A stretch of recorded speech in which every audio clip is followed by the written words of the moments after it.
Hello everyone, I'm very glad that you listened to my story. Please give me a follow and like the video if you enjoyed it.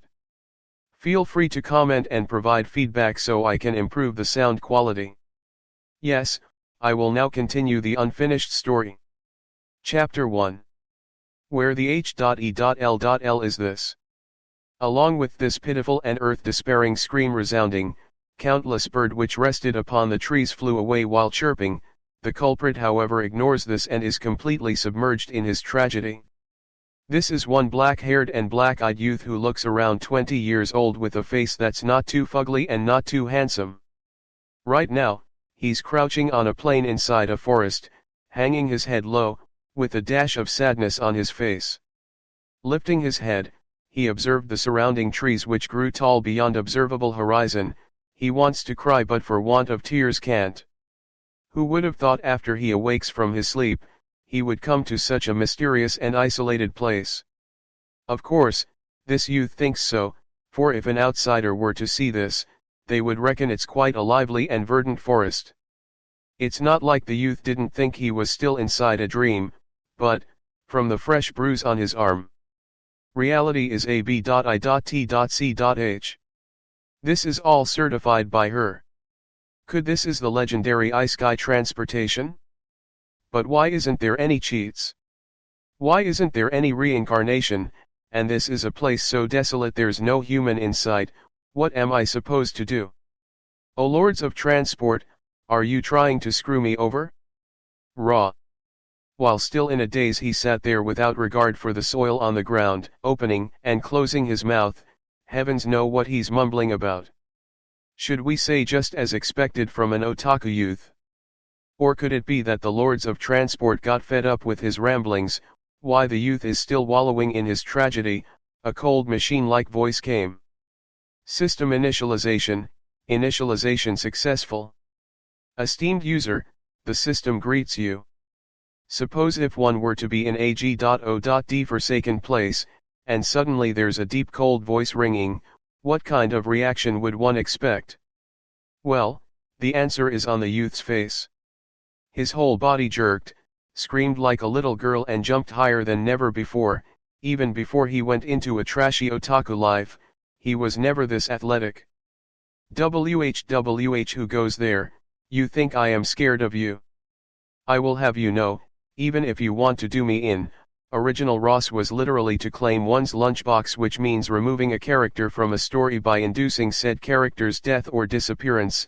I choose to die from famine after binging on anime for 7 days and nights.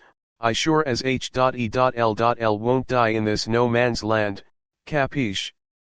So the youth says while shaking in his boots and unsteady laugh with indescribably feeble tone. The whole place fell into silence. The youth glanced right and left, completely unaware that he's spouting appalling stuff. Perhaps he felt it by now. Author note, yeah sure. Gulping and resisting the urge to escape, he stuttered, say something you. One cannot blame him. Take anyone and put him in this situation, anyone wouldn't be able to stay calm, yes? What's more, this is but a home security guard, one who has not known the outside world. Too bad, there is still no sound in this lush forest, as if the voice was just a hallucination of sorts. Timidly looking around, he breathed in, trying to calm down his pounding heart, and then opening to speak once more. Hey, the one who went by the name System. After that, the youth was stunned. System. That's what I said, right? Can't have heard it wrong. The legendary transport system? Midas finger. This can't be real, can it? With his train of thoughts arriving here, the youth finally calmed his memories. Scratching his head, he mumbled with suspicion. System. Right after that, the mechanical voice resounded once more. At your service, user. The youth's heart jumped once more. He could deal with this situation with more composure after a bit of psychological preparation. This kind of setting, as long as it's a hikikomori, he can guess what's gonna happen from now on. So, System, where is this? What the heck happened? Why am I here? Like a machine gun he shot his saliva. he can't wait to find out what situation he is under. In this forest of no humans, he can only cling on to the system as if it was his lifeline. Beep. Current user position, Silveria, World, Giant Beasts Forest. Silveria World? Giant Beasts Forest. Fine. From these information, the youth arrived at a few conclusion. First, he transported. Second, from the name of this place, he was transported to a Western-styled world. Third, it would be nice this was a normal world, but if it were one of them mystic or magical fantasy-type world, then from that unbearably Kappa-esque name of a place, the chance of him dying is probably only marginally lesser than a girl coming up and hitting on him. Shaking his head vigorously, as if to throw his conclusion out of his mind, reminding himself inside his heart, that this is a false conclusion, as a glorious transportee, according to standard, I should be able to kick A.S.SES from north to south, conquering the world, make friends with benefits, lit, good companion, creating Crystal Palace, TN, read harem, making an unforgettable legacy. It says so in the novels, it's impeccable logic. While he's daydreaming, alas, it gets more ridiculous by the second. Finally, recalling the mysterious system, the youth finally relaxed a bit. With a few breaths and dry laugh, he manned up and faced the empty front. Can I go back? Beep. Out of system protocol, please probe around yourself.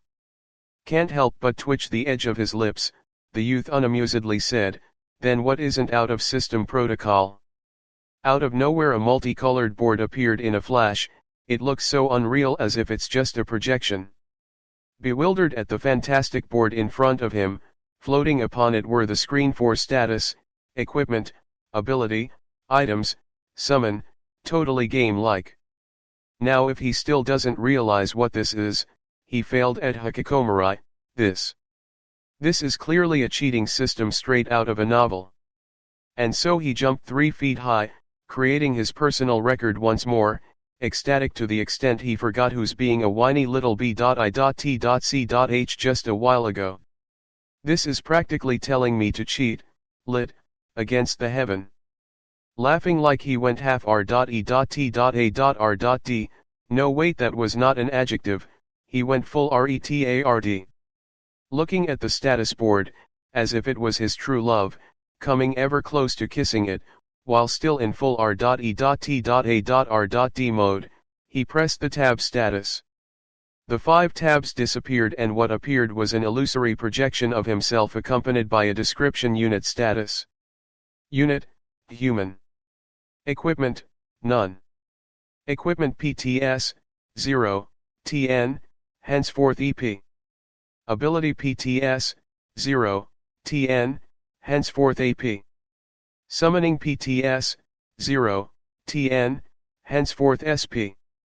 With this kind of questionable and full of boke to Tsukumai kind of status, TN, not much to Tsukumai except weak as shit piece of fodder.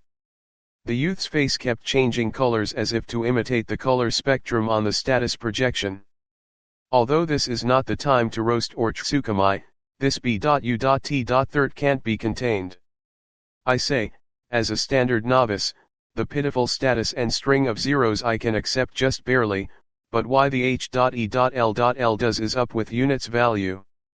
The f.u.c.k is human, as anyone who plays mercs, or seen the novel counterpart should know, in units line there should be a name. Phew, some wind blew across the plains, along with it went some leaves, blowing past his face, as if to laugh at him. After an abnormal quiet, the enigmatic system sounded once more. Please choose your term of endearment. You paused, didn't you? You definitely paused just now. P.I.S. said as he scratched his head until his hair resembles a bird's nest. Powerlessly he lowered his hands, feeling very rustled in the jimmies. Please choose your term of endearment.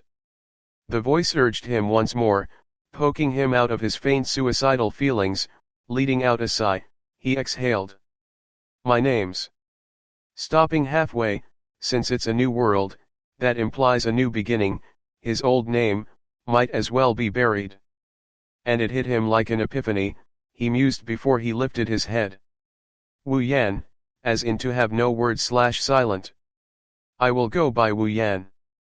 The youth, no, Wu Yan, who despite not sounding to have integrity, Tn a bit lost in translation, the meaning carries more of a nuance of someone who don't follow norms blindly, goofy, but this is the best he could think of at this stage regarding name.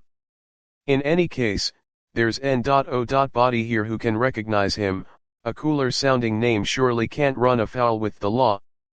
Beep. Ident.I.Tai confirmed, user, Wu Yan, confirming that the status has been revised from human to Wu Yan, he returned nodding with satisfaction to the original menu. With expectations, he clicked the ability tab and what was listed there were 3 sub-tabs: skills type, talent type, bloodline type. He clicked without hesitation on bloodline type. Sherry Nan, 1 Tomo 1000 AP, 2 Tomo, 3000 AP, 3 Tomo, 10,000 AP, Mangekyo, Kaleidoscope, 100,000 AP, Eternal Mangekyo, 500,000 AP. Renigan, 1 million AP. TN, ugh, I swear their fascination with big numbers, I will start in units of mil if this S.H.I.T keeps up. True Ancestor, 500,000 AP, TN, not sure where this is from, word of G.O.D says this resembles but is not that of the true ancestor in type moon or strike the blood. Looking at those blinding array of numbers, he became disorientated and just clicked return. His mind still in limbo even though the screen has returned to the menu. Now, he's veritably sure, it's Haxer time. With these, he refused to believe that he can't deal with this world. At the moment, he's feeling very grand, seems like he's at the top of the world, stepping on a mountain of corpses, brandishing his infinity sword like a boss. Common symptom of Hikikomori syndrome, colloquially known as self-delusion, TN, Ra say YY in Chinese translate into something of W.A.N.King/masturbation or escaping from one's reality by comforting oneself. While going Hu, he clicked Talent subtab. Vector change, LVL1, 500 AP, LV2 1000 AP, LV3, 5000 AP, LV4, 50,000, LV5, 500,000 AP. Flame contract, 300,000 AP. Eyes of Death, TN, Tsukaihame 1 mil AP. The list goes on, and as the list grew bigger his mouth grew as well. To the extent of a hippopotamus, he held in his compulsion to laugh like a maniac, he continued on to skill type. Ice Dochi, 10k AP. Dark Dochi, 10k AP. Holy Magic, 100k AP. Dusk Magic, 100k AP. Undead Magic, 100k AP. After much fiddling and probing, Wu Yan finally understood the differences between the 3 sub-tabs. To put it simply, those which can be learned through practice are CLA.S.Cified as skill type. Those which can't be learned through practice are CLA.S.Cified as talent type. As for bloodline, that's even more comprehensible, TN, no, it's not. I still don't quite know the difference between talent and bloodline. I just read talent type A and B variant, only those with possessing that bloodline can utilize the power within it. Also, to use these abilities entail certain restrictions, even if they are not of a same type, one can't simultaneously use them. For instance, Eye of Death and Renigan, since they're both abilities revolving around the eyes, only one can be used at an instance of time. Furthermore, one may not have 2 types of bloodline at the same time, only one type may be in effect at any time. To change one's bloodline it must be completely changed. TN, welp, there goes his chance at one-upping Ichigo. There's a silver lining however, the bloodline can be resold to the system to redeem half of its original AP, it's a real pain in the A.S.S but it's still better than nothing. After that, more probing ensued, he more or less grasped the whole system's functions, since one can exchange much more than abilities, there's equipments, items. Looking at each one of those familiar yet strange equipments and items on the exchange list, he simply could not stop drooling. By the notifications tips, he has to pay the appropriate unit for them. EP for equipments, IP for items, AP for abilities, SP for summons. As long as he has the PTS and the item exist within the system, then it's all fair game. After much time researching, he realized, there's only stuff he can't afford and everything he can imagine is there. If one were to say after reviewing the equipments, abilities, and items he was still able to keep his temperament, then after he saw the summons, he ascended beyond the human boundary. With eyes popping, and eyes so green Hulk got jealous, his face was completely and utterly stunned. Gaze fixed upon the list. Hatsune Miku, SP 5000. BRS, SP 10,000, TN, Black Rock Shooter, since the Ross used the Mandarin counterpart of BRS instead of original katakana, I placed BRS here. Akaros, SP 100,000, TN, Google Sara no Otashima no Penile Laser, third picture, first girl from the left. The solemn and tranquil forest filled with clear vitality was, with much haste, had its serene scenery destroyed yet again by a bunch of wolf life howling. From our perspective, on the forest plains, one can observe something that resembles a barbarian jumping up and down, making a bunch of noise. Anyone who saw it would unanimously concur, neuropathy of the worst order. Wu Yan laughed and shed tears, his body twisted and turned. If one were to be asked is that a dance to express joy or just twerking out of happiness, then the judgment will have to be withheld until an expert comes along and verify. He's 10,000% sure now that this ain't a Midas finger system, this is basically a Crystal Palace harem system. To talk about opening cans of hoopa.s.s, bending the world over and s.c.r.e.w.i.n.g with it is but pointless banter. Our long sought after Shangri-La is right before us, is it not? He wish he can poke the system wide open to rescue, glad to be alive s.e.x, them girls. Woe be him, 0 SP means he can only endure the blue b.a.l.l.s while listening to the insufficient SP system notification. System uc.o.c.k blocker, what the h.e.l.I do I have to do to obtain SP? At the doors of despair with jimmies rustled, he listened to the system. This frustration with being so close to tender meat and not being able to eat is very unbearable. This is clearly a c.o.c.k blocking system. The user may complete missions to get the exchange PTS, or by redeeming other items and materials for it. Completing missions. Well, system, do I have any missions outstanding? Looking at the strings of 0 is very unnerving, but he recovered instantaneously. This is like a gouge, TN, visual novels, only by completing certain routes might one score points with the girl. This is all a test of love. Of course, this is but a mere horndog in human form justifying for his own sake. After his query, the system responded. Hunting mission, survival drill. Mission 1, inside the giant beast's forest, kill 100 magical beasts. Rewards, 2000 EP, 2000 IP, 1000 AP, 1000 SP. Mission 2, same context, kill 10 LV10 beasts. Rewards, 5000 EP, 5000 IP, 3000 AP, 3000 SP. Mission 3, same context, kill a LVL20 beasts. Rewards, 10,000 EP, 10,000 IP, 5,000 AP, 5,000 SP. Fine, if he had the mood to rush the quest to grind up some PTS just a moment ago, then now he's feeling like calling the system's mama warehouse o.r.e, raw say to chastise or curse one's father, took some leeway. Are you seriously expecting some good-for-nothing home security guard who only lies around watching anime to go hunt beasts with a kitchen knife? There won't even be a bone left of him. System, you little s.h.i.t, you're making this hard for me on purpose, aren't you? It's absolutely so, ain't it? I'm LVL0 and you're telling me to go kill magical beasts.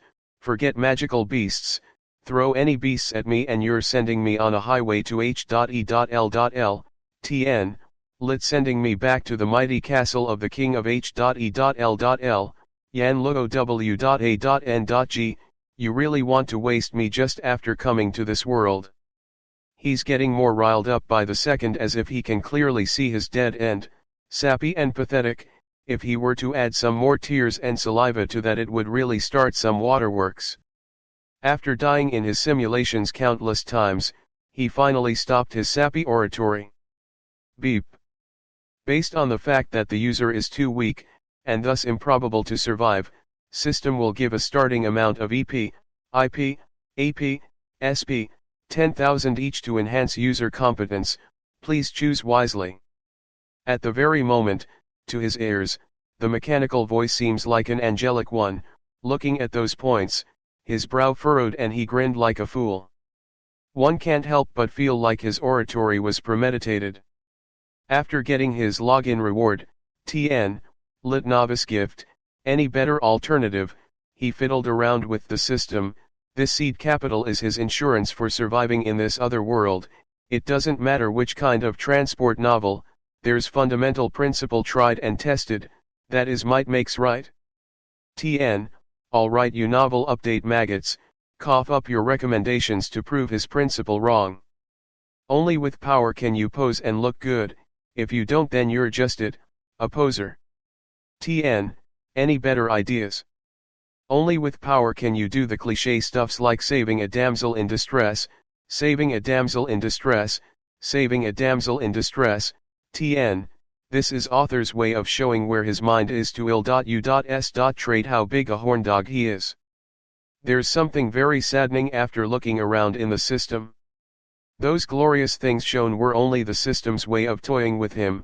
It's common practice to market the value for money items, but why the H.E.L.L. did you put all those items which have coolness in proportion to their price first?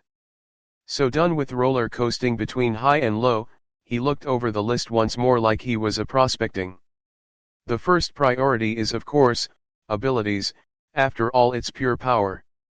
Although he can't afford the big ticket items, there are some practical ones which are quite attractive. It's making him hard to settle on which one to choose. Finally, he chose a skill type ability, Kendo Master, TN, Kendo Master literally, or Max Sword Mastery.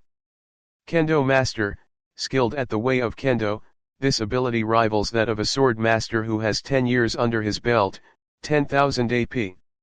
After clicking it, he suddenly suffered headache. Innumerable images appeared inside his head. In it, one by one, skilled Kendo users brandished their sword like their training. Each image used a different kenjutsu, and each of the images seem as though they're pas.sing on the essence they have accu.malated. Each movement, each detail, everything is being embedded inside his head. His eyes went into the distance. He feels as though he has used G.O.D knows how long to learn the way of the sword, perhaps 1 year, or is it 10, or maybe it's just 1 day. Not long thereafter, those images slowly disappeared until there was none left. Only then did he return from his stupor. While still dizzy with the experience, he rubbed his forehead, trying to make sense of his experience. Now, those complicated and arcane art are thoroughly inside his memory. Even if he wished to forget, it's impossible. A good while said before he breathed out and happily smiled. He was under the impression there was still some string attached with the system. It comes off as a relief that once he exchanged PTS for the ability, it's inserted directly into his mind, learnt, and it's fully at his command. Still ignorant as to talent and bloodline abilities notwithstanding, at the very least the skill type abilities can be an enriching experience and part of his competence, is it not? He felt a bit queasy about using his PTS completely.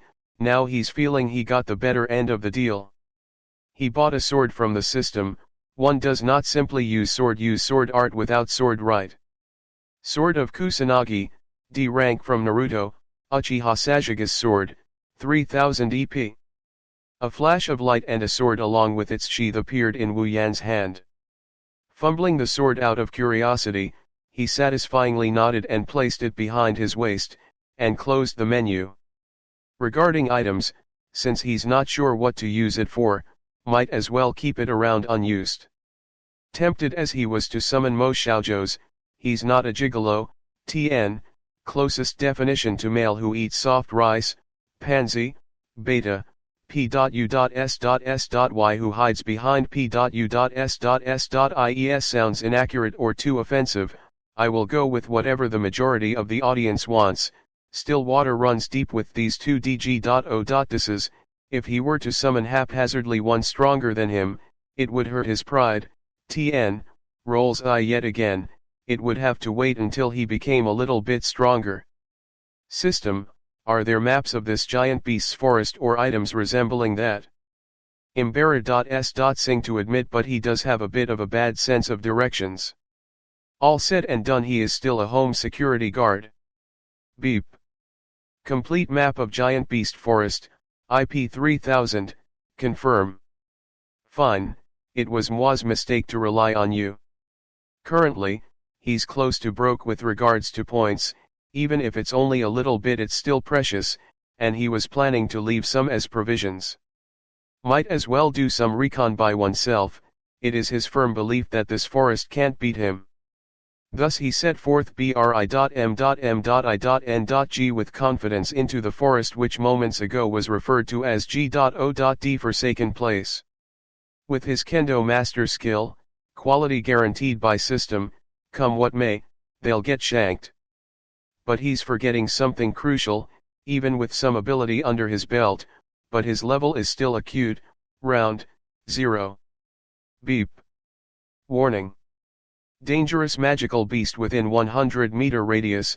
According to calculations, if hostile confrontation were to occur, chance of winning is less than 5%, recommended to avoid hostile confrontation at all cost. Wu Yan's foot stopped in its place and he took another step with an expressionless face. F.U.C.K my life. TN, lit I was born a tragedy, didn't quite feel right, took some leeway. Chapter 3. On the vacant plains Wu Yan once laid, one uninvited guest came. A green-bodied black-striped giant snake crawled out from the depth of the forest encroaching on his location. With a length of approximately 4 m and a diameter roughly that of a bucket, 2 fangs bigger than small sticks gives a very clear impression that this particular snake isn't a vegetarian. TN herdur it's carnivorous, but the raw means that the snake didn't come here to sip tea. Shamelessly he hid on a tree, vigilantly observing this giant snake. Just moments ago, given the warning, he almost gave himself a heart attack. This kind of life form, whether or not it existed on Earth before his transport, he hadn't a clue, but can one really expect him who have only seen little kittens and puppies to deal with such a fierce being calmly? If it were not for the fact that there's more of this P.R.I.C.Ks to greet, he would have ran back to his mama. On the presumption, that there's one on this world. As he watches the snake, he can't help but feel, as expected of giant beast forest. A streak of light flashed across his eyes, and on top of the snakes a unique line of words came out. Wind Snake, LV10. This is but another perk of the system, a passive ability of the system to discern objects inside the field of vision. Rather than information, it's more apt to call it a name and level. But though it is only a sliver of information, he was still close to weeping. System U piece of S.H.I.T.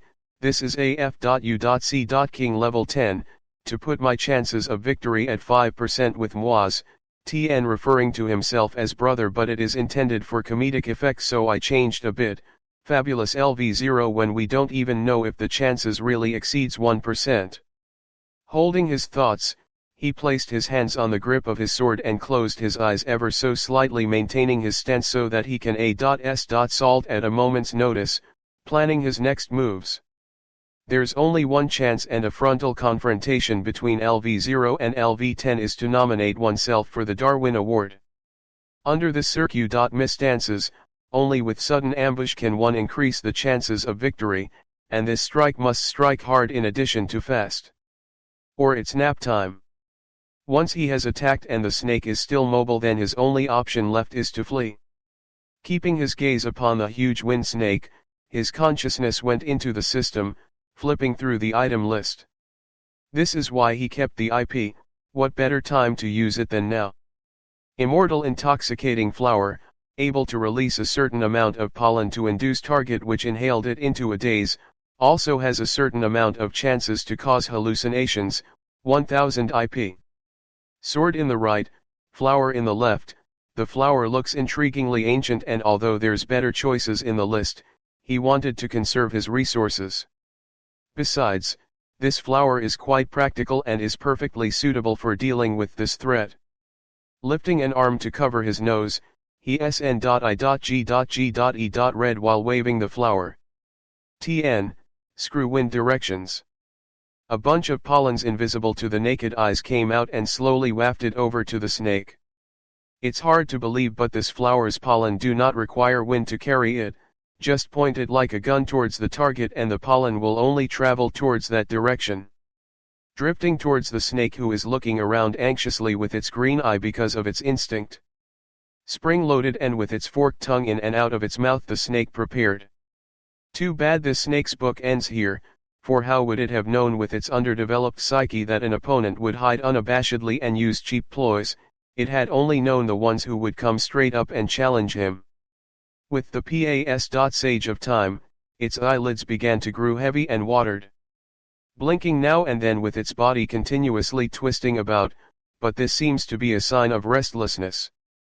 Witnessing this, Wu Yan can't help but feel elated that his plan worked.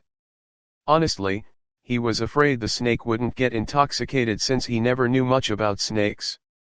TN, Ra says all said and done, he was never a drinking pal with a snake, took some leeway.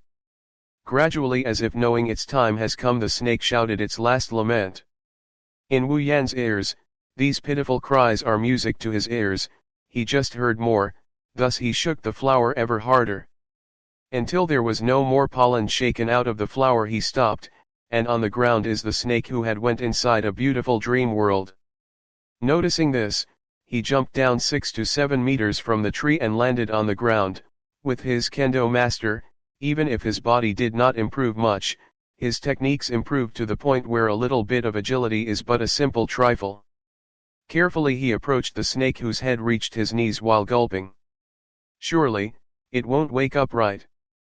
Fighting his impulse to run away as fast as possible, he determined to rely on striking first.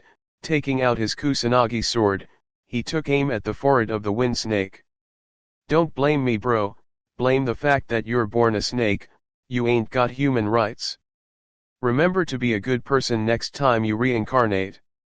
TN, it's a Buddhist belief that there's a tab being kept at the end of one's life and closed before starting another circle of life. This tab details your deeds, good and bad. If you do a lot of good, then you're going to be born a human, highest honor, or if you're bad, killing a lot of pigs for example, you get to be born a pig.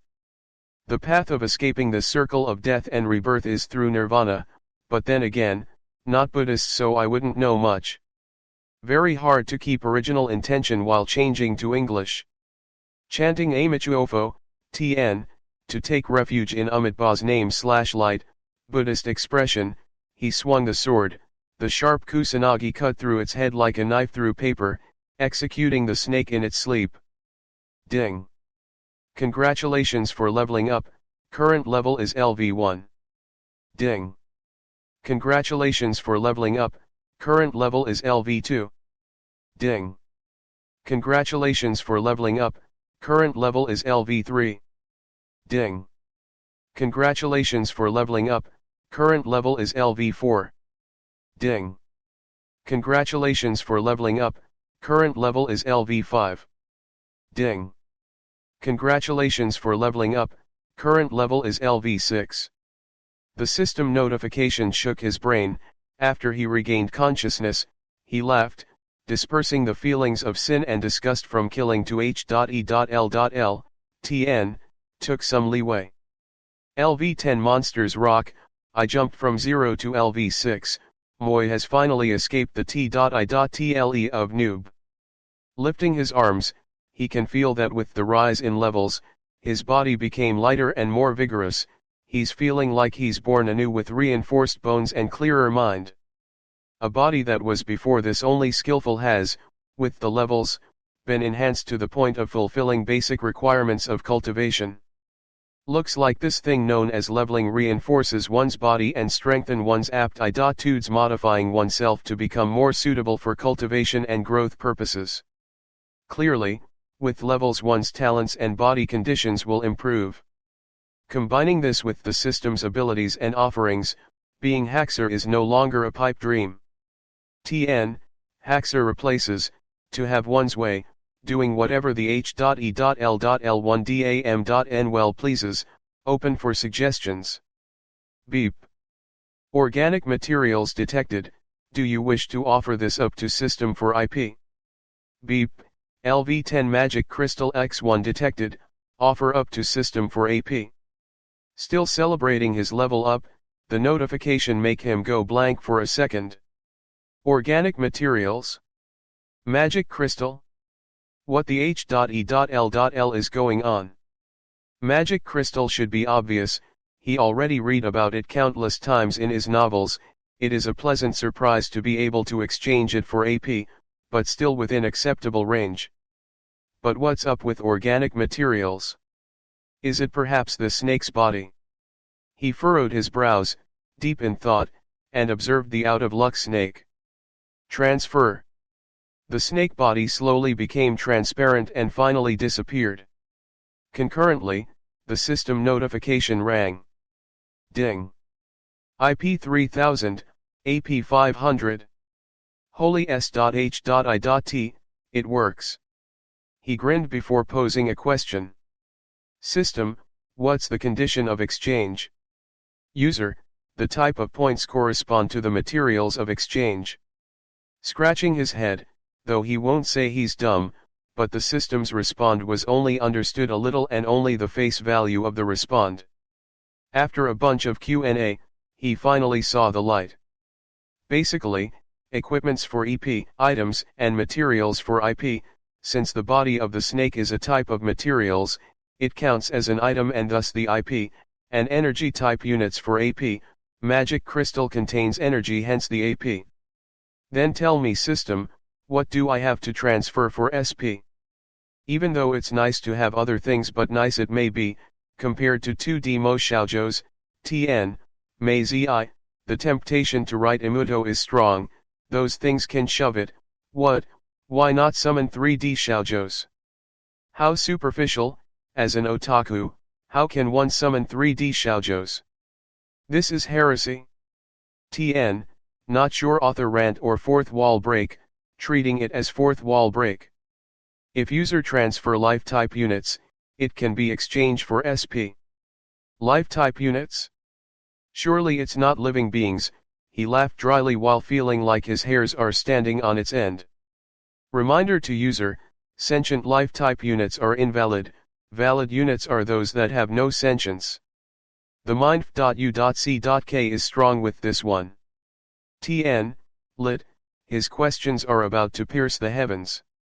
It's enough that in the 21st century it's normal to use technical jargons to screw people over, but how come even World Transport System knows how to troll? Wait, wrong, his A.S.S was already hurting from the surprise B.U.T.6 earlier, TN, referring to strings of 0 and super weak stats. System, can you please il.u.s. trait with example? He said most unamusedly. Life type units, for instance, items with life energy, eggs of magic beasts and the likes. Why the H.E.L.L didn't you say this earlier, using terms like life type units, seriously? Dejectedly he sighed, even though it's obvious now, but it feels like he wasted his saliva and energy. It seems to converse with the system, a certain standard of intelligence and will is needed. He closed the menu after looking at the mission tabs Mission 1 and Mission 2 S1:101, 10 ratio. For the foreseeable future, looks like he needs to deal with the money spiders inside the forest. TN, Ross says little cuties which IA.S.Sum refer to mobs waiting to get their A.S.S handed to them. Closest definition is probably money spiders from TV trope. Clearing this survival drill and then going to a place with people is his first priority. There's no time to be wasted here squabbling with the system of unknown origin less the risk of dying from stress. However, it's quite unexpected that monster eggs could be exchanged for SP, should moi go apes.h.i.t on some monster nests. This is a serious conundrum. Chapter 4. Rewerer. Bang. Wu Yan exerted himself to the fullest to steady his flying body. With one palm he pushed against the ground and did a backflip landing in half-squatted position while anchoring receding body with his sword. Gasping for air, he looked at the nearby lifeform that looked like a wolf and tiger who did this to him while still roaring at him. Veritably P.I.S. said inside his heart he is. Tiger-bodied demonic wolf, LV20, TN hereby known as Tiger Wolf, because Wolfty didn't sound Bada.S enough. Confirming the name of this demonic beast, he calmed down and stood up lifting his sword. He thought that a LV20 is just that, compared to a LV10, not too different in strength. If he can kill one LV19, just a level in difference shouldn't be that big a deal. But who would have thought, a LV20 significantly differed from a LV19 demonic beast? The two are like heaven and earth in term of difference. Through their brief exchange, he with great honor would like to inform y'all that a level 20 demonic beast is at least 2 times stronger than a LV19. This is within a context where a LVL19 is at most 1.5x that of a LV10's power. And this extra half comes from the 9 LV difference. Right now, just that one mere level is enough to tilt the scale towards 2 times. Is this still comparable? At this point, he realized that just being reckless won't do good. It's quite understandable given that since he came to this world, it has only been 1 month. To be able to reach the stage is already a feat in itself. Had he not blocked the blow with his sword, he wouldn't have gotten off with just flying through the air. Propping the sword with 2 hands, he composedly watched the slowly approaching tiger wolf. Within this one battle-filled month, he has already attained a basic warrior's state of mind. At the very least, confronted with a crisis, he wouldn't lose his shit compared to the P.U.S.S.Y who shat his pant at the sight of a giant snake. He has gotten much stronger. Not to say the opponent is insurmountable, but with 1 month of hardcore practice, he has leveled up quite a bit. Coupled with his proficiency at Kendo Master ability, the power to contest with a LV20 is there. Albeit, he's at a disadvantage relative to the opponent. Since S.H.I.T has already hit the fan, there's no margin for regrets. At this point, it's time to go YOLO. Let the brave knows no foe/invincible, closest English is probably charge, but YOLO works as well. Steeling himself, a cold glint flashed across his eyes. 1 step, and like a tempest he charged straight for the tiger wolf. Roar. Looking at this N00B who dares challenge him, the tiger wolf got mad and with a roar, his soft body sprung like a released spring towards the oncoming Wu Yan. Ignoring the tiger wolf's actions, he nonchalantly charged. Once the distance between both sides is less than 1 meter, he leaped. Brushing against the beast's back he dodged its attack.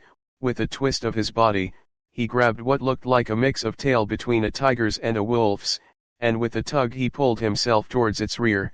A metallic light flashed and the kusanagi went viciously into the beast's ass. With a waterwork of blood, the beast cried out a pitiful whimper, as if its parents were dead. TN, funny in Ross lost effect in translation, open for suggestion. With a flick of its tail, it sent Wu Yan flying. Thus, his body had an intimate contact with the ground. Face planting for close to 2 meters, he pushed himself back up. With his body, this kind of frictional force is but a mere sting, it didn't even scratch him.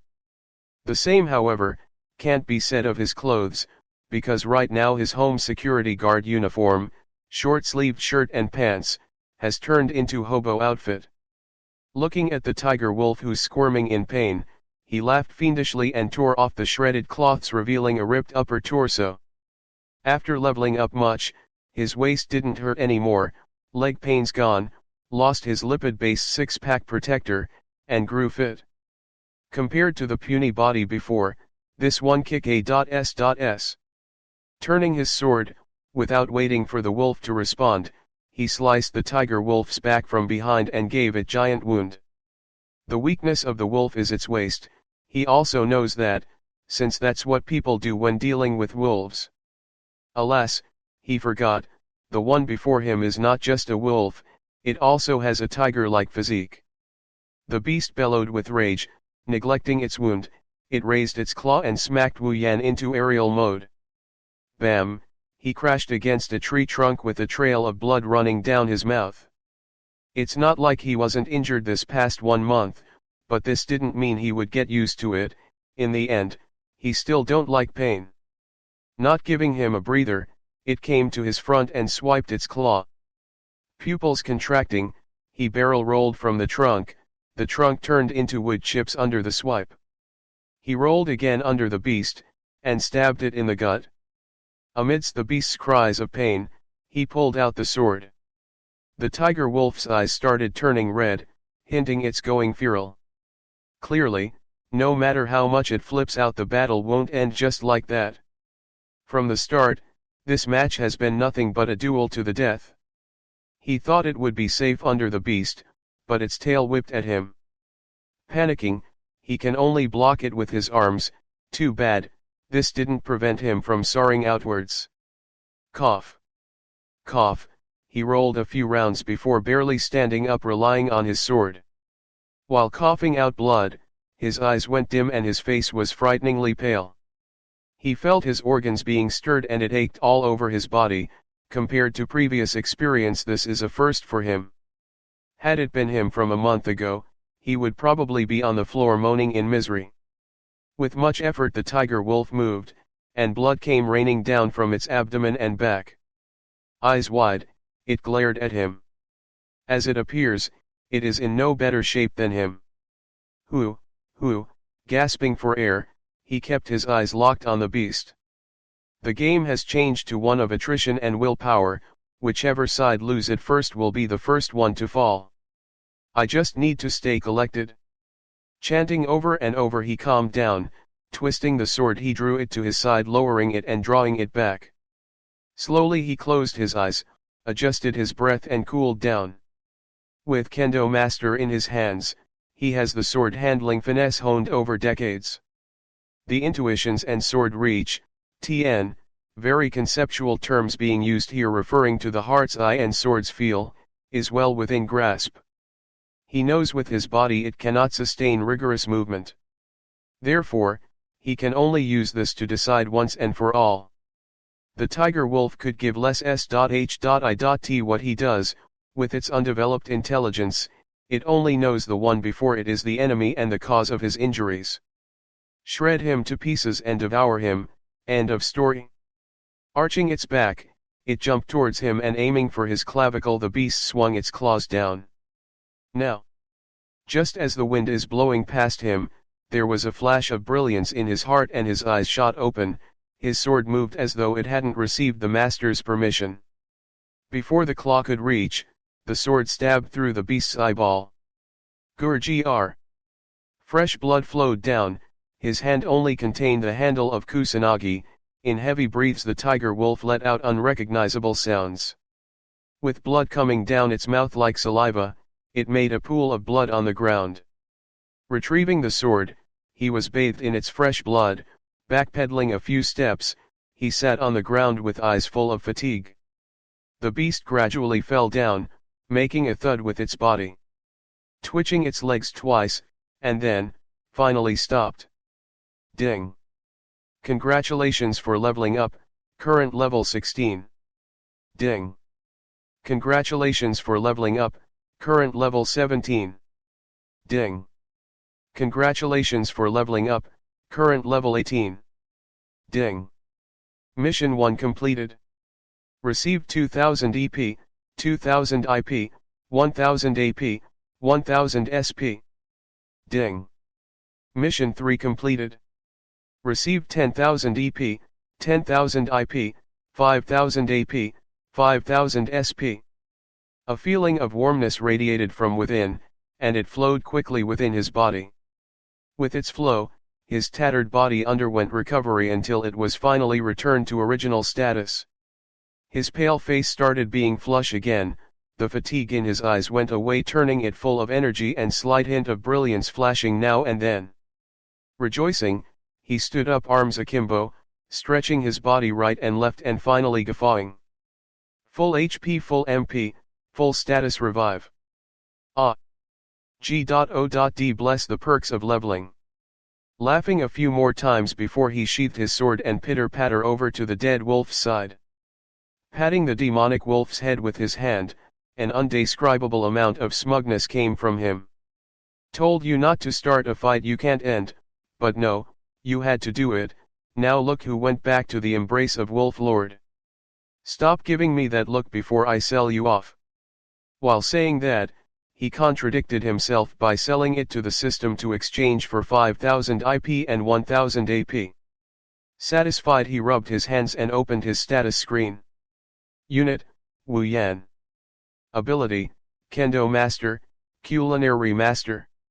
Equipment, Sword of Kusanagi, D grade.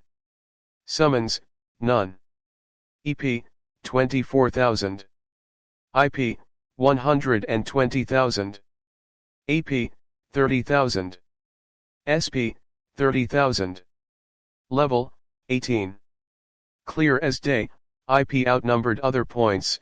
This is all the glorious contribution of demonic beast who were out of luck and was sent back to Hades. Although he got quite a few magic crystals, the crystals could only be exchanged for a handful amount of AP, even a LV20 demonic beasts only got him 1000 PTS, and his SP was the fruit of countless heist on demonic beast nest. This shows just how precious AP and SP are. After all, this is the result after completing the 3 missions. Regarding EP, can one really expect there to be any equipment inside this G.O.D. forsaken place? Even if there were, those are the ones that were inside the beast's stomach, so it's not worth very much. And the culinary master that makes Gordon Ramsay looks like a hack was obtained after he got fed up with tens of days of fruit. Standing up, he noticed he was covered from head to toe in blood. It seems a shower is in order. Wait, when's the last bath I had?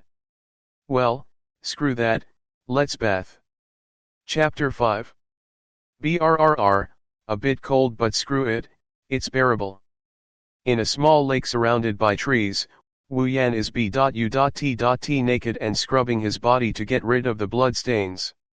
Even thought it is yet winter, but autumn is coming to an end, so even if the lake's not at freezing point the temperature couldn't be more than a single digit.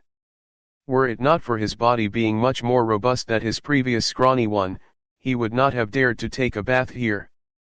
And so as he washed his body, his mind went contemplating. Currently, he has already finished his missions, having leveling up to LV18, could PAS.S as a minor super. He hadn't a clue the benchmark for a strong individual in this world, but for self-protection purpose this should be enough, right? Should he go and find some place where there's people? Isn't it written in novels that after transporting, comes living as Mulan inside the mountains and then comes to city life?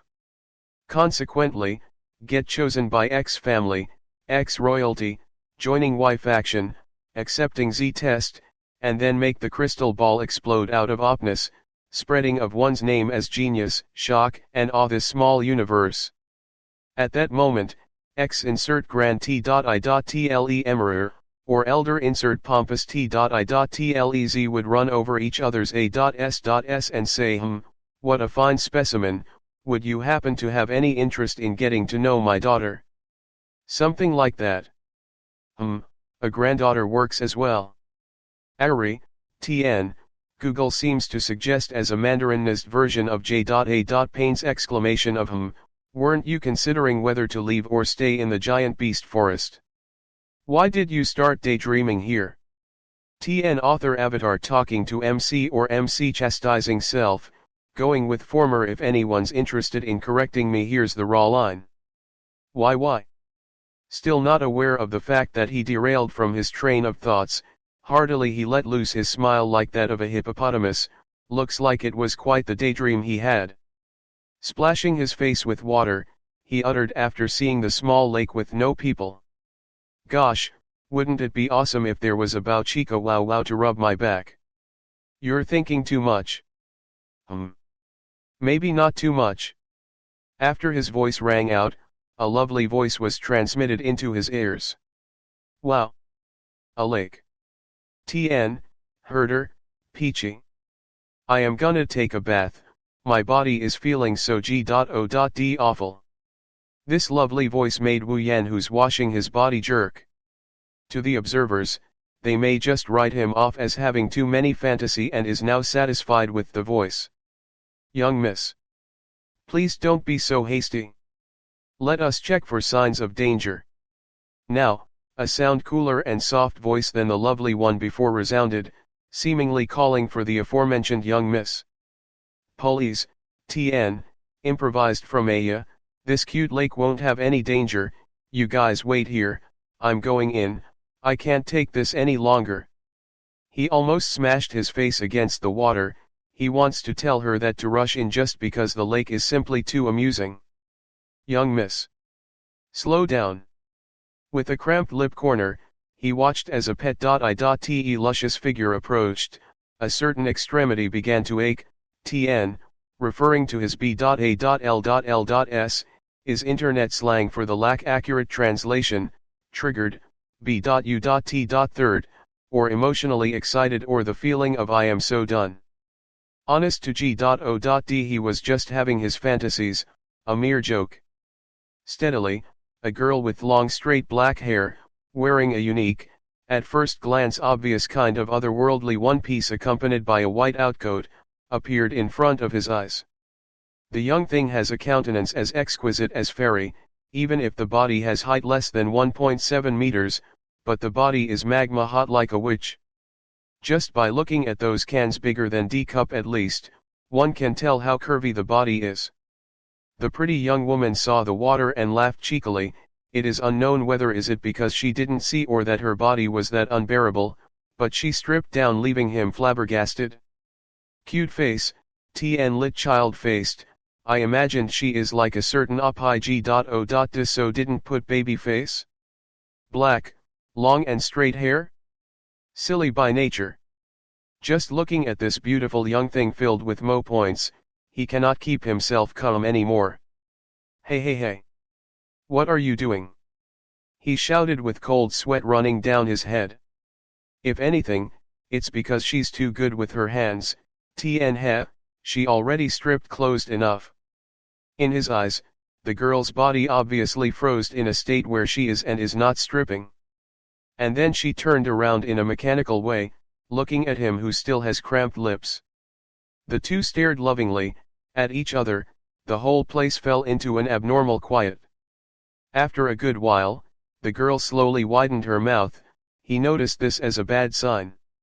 From the previous conversation, it's clear she isn't alone and is accompanied by people.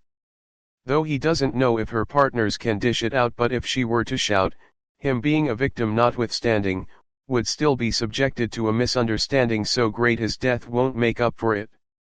Not to mention he's currently B.U.T. naked, he don't want to be watched by an audience in this state. The above considerations were made within his mind in under a second. Thus, under the circustances, he made a prompt decision, to shout resolutely at the pretty young woman. What the H.E.L.L are you doing? Are you peeping on moi? The girl froze once more, the mouth which was preparing to shout AHH has now turned into O from the result of a certain shameless one. He kept his poker face but he was quite relieved inside his heart. At least he escaped the scenario of getting lynched. Looking at the astonished face on her face, he can't help but revealed a happy expression. In this 1 month, he basically lived a life of no communications. Beside talking with the ball-busting system once in a while, he would be shouting ha, at demonic beasts. The endless cycle drained him every day even if he had his energy refilled. And now, finally a conversation partner, for one such as he who is nothing more than a sleazy douchebag, how can he resist the urge to tease her? With a self-righteous look on his face, he shamelessly said, "What? Haven't had enough? You peeping hoe." Shocked by his words, the girl finally closed her mouth. Turning red, she stretched her finger out, pointing at him while shaking. "Yo dash. You. Take your you and shove it. TN lit you what you. Are you planning on retorting? I came here for a bath and you barged in and watched me bath, is that not peeping?" He waved his hand like a pretentious P.R.I.C.K and faked his wrathful face. In his eyes were the eyes of a kappa. At the moment, the girl has already forgotten that the definition of peeping is to discreetly watch. It does not include openly watching someone. TN, I don't know the specific law, but I'm pretty sure this is wrong. She only knows that given this situation it seems somehow she indeed came in when another person is taking a bath. Therefore, she looks at a loss of how to respond. She retracted her finger. Now she stands, not sure whether to run or stay, frozen in place. Stupefied and not knowing what to do, finally, she broke down and is now at the verge of crying. Laughing with malice as he looked upon the panicking beauty, feeling great and real proud inside his heart, "Are you a devil?" He placed his hands behind his head and enjoyed the scene of the girl freaking out. He curled his lips deciding to let her off the hook. "It's okay, I won't tease you anymore, but can you please turn your head over there? I am going to change." Although he don't mind being looked on by the girl, but it is at moments like this one has to play the cards right, or the deal won't go through. "So ya still want to play it straight? Er. Oh." The girl nodded after hearing that and turned her body away. But something still doesn't feel right, as if she just got duped. Should we say it's just women's sixth sense? He walked out from the water and drawing out the menu list, quickly pressing here and there, spent 100 IP and brought out a westernish long pants almost like the girl's design into his hand. Dressing up, he turned and looked at the girl with a smile plastered on his face. "You can turn around now." Oh cruel be heaven, why must a girl be put through this tormenting session? She turned around anxiously and looked at him still with a smug look on his face. Shaking his head entertained, he asked her with the conscience of a saint, "What's your name?" She took a few deep breaths and calmed down before looking at him and said hesitatingly, Murilu Lori, TN knock yourselves out. Little Lulu is it?"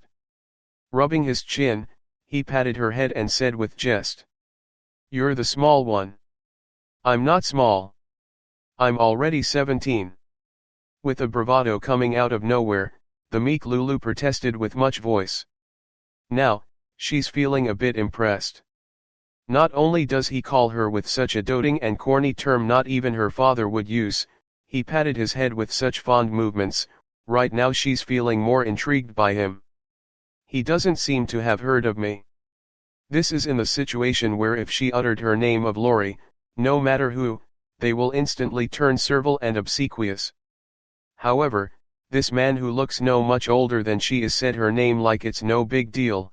She can't help but feel a bit of interest and at the same time slightly peeved. With her exquisite feature, countless male has been struck down. And now, to the man standing before him, it's as if they weren't there. "Ma, don't sweat the details."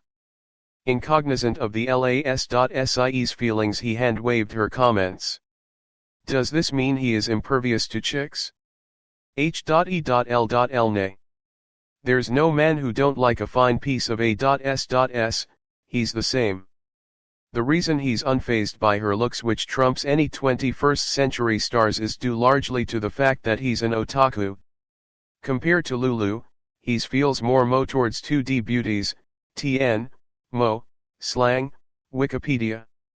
Hence, aside from a bit of a shock at first, he doesn't express much more, because he's still him. He won't turn into a poser just for some chick, that's too tiring. Even if she's gorgeous. No sellouts. Indubitably, excluding 2D shoujos. Why don't you tell me what are you doing? Don't tell me you really came here to indulge in my glorious bath scene, he uttered with much irony. No. No, I'm not. The kitty prepared her claws. This person is simply too mean. I'm just here for some field practice, because I saw this beautiful lake over here. I decided to come here for a dip. How would I know there's someone here? Puffing her cheek, she protested with much dissatisfaction. She almost stripped down completely before he said anything. Nodding, a streak of light flashed across his eyes as he looked at Lulu. Muralulori, LV 35. Astounded by what he sees, he went silent. LV does not correlate directly with ability, but too big a LV gap still creates a difference in CLA.S.S. Through the battle with the dead wolf, he understood that every 10 levels there is a sudden step increase of abilities in the final level. It isn't out of the question for a LV10 to beat a LV19 should he have the sufficient equipment and ability. But, for a LV19 to beat a LV20 warrior, then he really have to stake his life on it. Even then, there's major chance of dying. And in the case of Wu Yan vs Wolf, although he's only LV15 then, but his victory can be materially attributed to Kusanagi sword, which could rend metal like it's soft mud, coupled with the technique of Kendo master. Without this prerequisite, to go up against a LV20 with LV15 is to dig one's own grave. Who would have thought? Just pick a random Bella and wham, higher level than him, and nearly 2 times his level. This level, isn't it on a tier completely above the wolf, which nearly made him croak? From this one can surmise as a truth of the world, Wu Yan is still mob fodder. Chapter 6. Lulu looked at the crestfallen Wu Yan with weird looks on her face. Could it be that this person has a screw loose in his head? Or perhaps is this an anthropomorphized demonic beast, hence the undeveloped cognitive functions? If it's so, will I be eaten? TN, degree. This is the Lulu who's still inappropriately dressed, who's the second person after Wu Yan to get lost in their train of thoughts. Ma.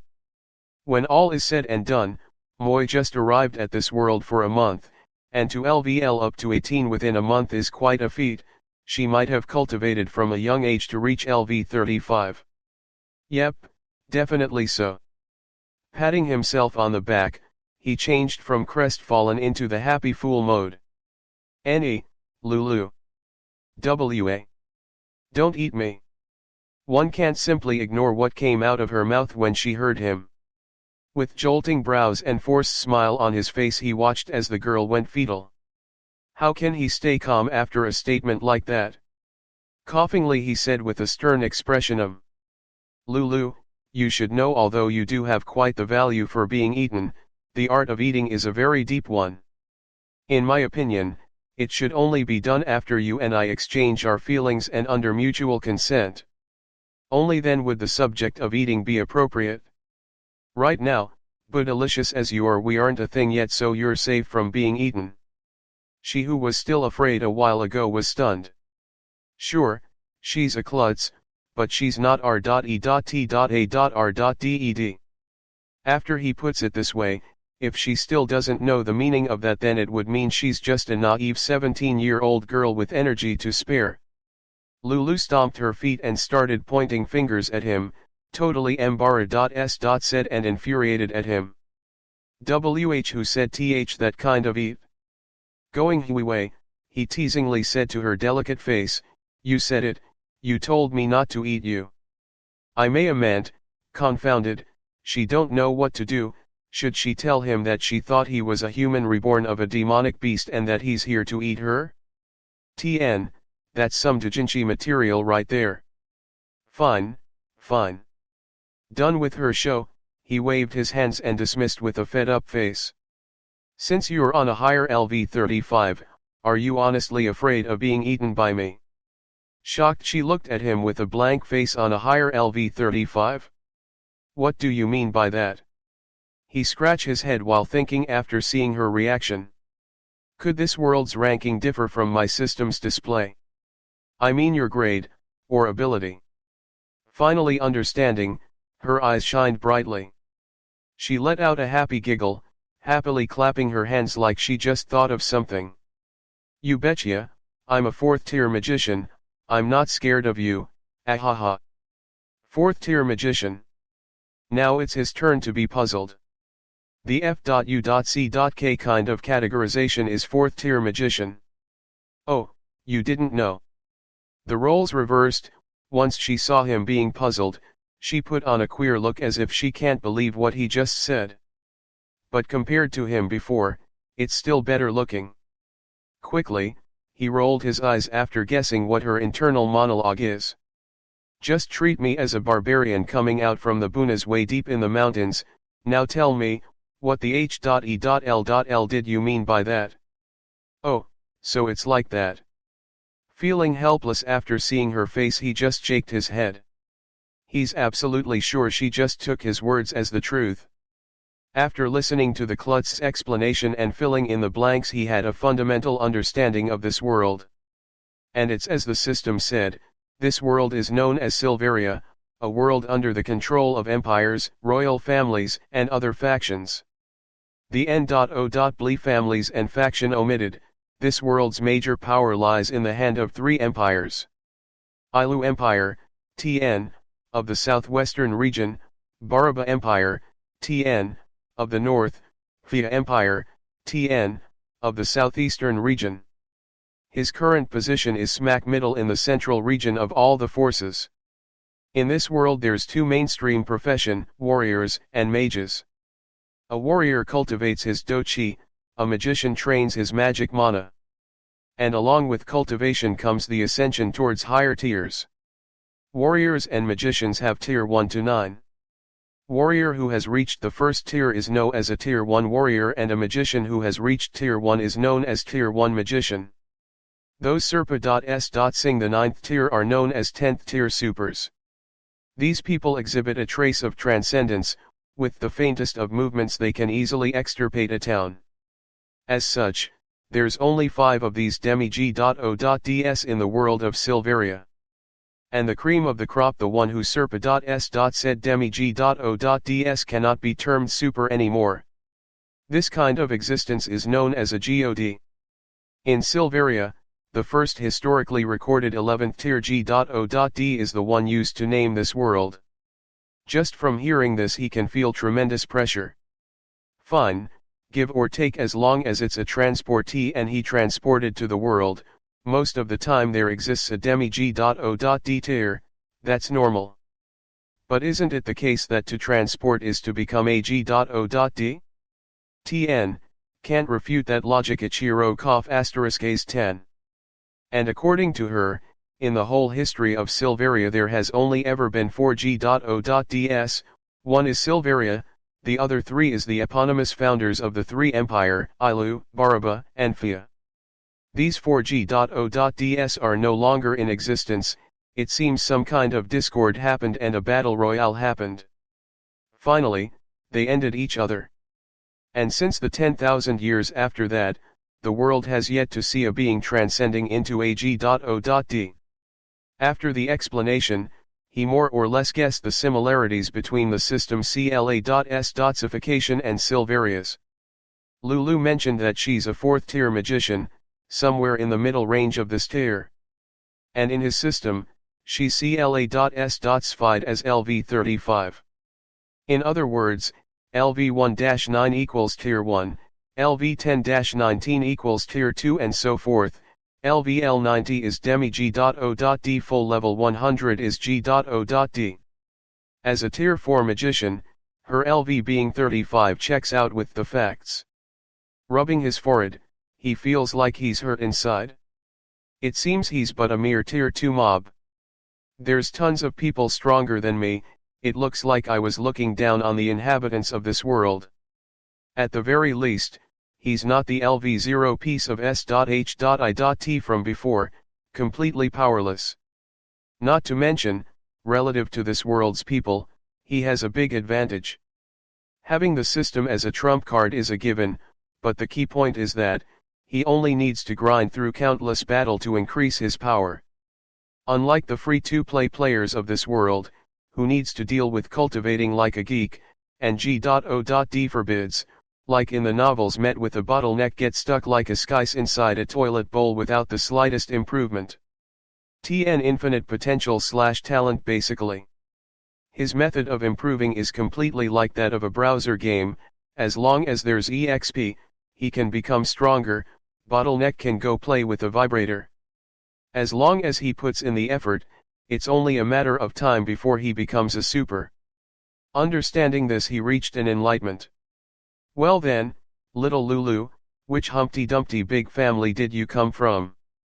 Still so young yet you have already reached tier 4, must be daddy's little genius right?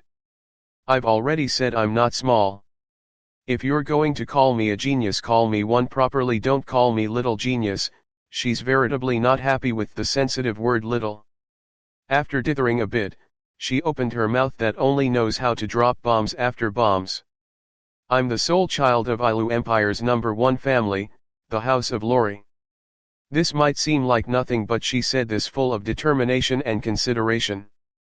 Although she might look like she's not amused with Wu Yan, but within her heart, she's actually quite glad to be able to converse with him. Since she's the only child within her family members showered her with praises and love, to the point of smothering her. To an outsider, because she has such a background along with stunning beauty, when people interact with her they fall under one of two broad categories. Either those that has a dagger behind their back or those B.A.S.T.A.R.Ds aiming for her look or background. All this leads to her current position, she has friends no doubt. But, she don't have an acquaintance of the other gender that she can truly call a friend. A bit of a ditz notwithstanding, she can still tell between wrong and right, and her intuition tells her that the man before her is not a bad person. TN Welp, we know where this is going but spoiler for those of you who believe in first girl always win, this ship won't sail until very very late in the series, so take that. Harem ship for the win baby. And so, she announced her background. If she were to let him hear her thoughts, he would have face planted and climbed back up again to jump into the lake but not before shouting out loud. I ain't a good guy? Don't conveniently attach a label on me G.O.DDA.M.net. Laying it down, she looked falteringly at him because she really wants to be friends with him. He still hasn't realized that without much thought, he has launched a successful offensive against the girl and reached a favorable level on her likability meter. He's still stuck on her background however, for he can smell a faint smell of cheese on the cliché. No non. Not quite, a cliché trope here would be to save a damsel in distress. I only met the damsel, it technically only counts as half a cliché trope. Despite holding in the urge to Tsukumai, he still managed to voice his thoughts. Well then, little Lulu, can you bring me out of this place? She looked perplexedly at him while pointing at herself, aren't you shocked? I mean my background is that of. Originally feeling bewildered by her reaction, he scratched his cheeks before finally comprehending her meaning, calm down little Lulu, even if you're loaded, I won't borrow from you, chillax. No. It's not like that. Flipping out at him even though she's glad he didn't take her background into much thought, but the way he puts it is still very unnerving. Young miss. What happened? Due to her shout, her partner seemed to have noticed and is making her way over here. Nothing happened, I'm still bathing so no need for you guys to come over here. Affirmative. Young miss. She rolled her eyes at him after letting out a sigh of relief from watching the person walk away once more. Are you happy? You made me flip out, if we're found out, how would we deal with that? He rubbed his nose while brightly smiling, though he wouldn't exactly call himself an upright person but even then he still don't want to receive the short end of the stick. And you know what they say about a woman scorned, he doesn't want to walk onto the mine like a fool, not after the S.H.I.T he has seen on screen. He especially don't want to stir up trouble with this las.sie over here. Thinking that, he immediately proceeded to follow his death-seeking impulse. Well, little Lulu, are you still bathing? Turning red, she glared at him while doing a handbra and snarled at him. B.A.S.T.A.R.D, pervert. Chapter 7. TN, Soy Sauce Party, -D Zhang Yu, internet slang for just a pas.serbi or lurker, very taciturn commenter inside chat room, basically just there to watch something. Ignoring Lulu, who went into pervert prevention mode, he just turned around and waved his hands. Okay, this should wrap things up. Sheesh, when you saw me take a dip just now, I didn't even freak out this much. Still wanting to protest, she thought even if that is technically correct, no matter how you look at it, vertically or horizontally, it was her who was taken advantage of. How can he so shameless? I'm not gonna bath anymore. She pouted while turning her head to the side. Helplessly shrugging, he felt as if the saying of Mill Niles being a pain to deal with is true. TN, lit those born after 90 seconds, hard to serve, and to think he would find a little las.sie so hard to deal with. With a smug smile that is just begging for a facial reconstruction, he didn't even turn around while responding to her. You should at least make your body slightly wet, if you don't it might be really suspicious to your companions. Indeed, to bath for such a long time without getting wet, surely that would be suspicious in the eyes of any third party. If it comes to that point, it would be very hard to come up with a good explanation. Had it not been for the fact that she is still undergoing field practice, she would have threw in the towel and went back home. This is also why she was so happy when she first found the lake. Even now, after enduring the relentless troll fest through by Wu Yan, and with it a bunch of other unexpected events, the feeling of wanting to take a bath still hasn't diminished. That being said, with a certain light bulb standing there, how can she shower with her guard down? But, you're still here, feeling so wronged, she put up a very tragic countenance that would make a bunch of males howl like wolves. What a waste. The male at this kind of place is a dam.net otaku who can't read the mood. With his back turned and completely missing this whole f.u.c.king scene. This is just asking for administration of capital punishment. This can't be helped. If your companions weren't out there, I would have went out long ago. It's the truth. After the Big Bang known as the 21st Internet, all the mysteries and secrets of the female body is already known to him. Although the context is different, how can the ones on screen compare with the ones in reality? But since he's not an incubus controlled by his lower half, this much is a given. Still doesn't make it any less regretful though. What should we do then? Must she bath in front of him?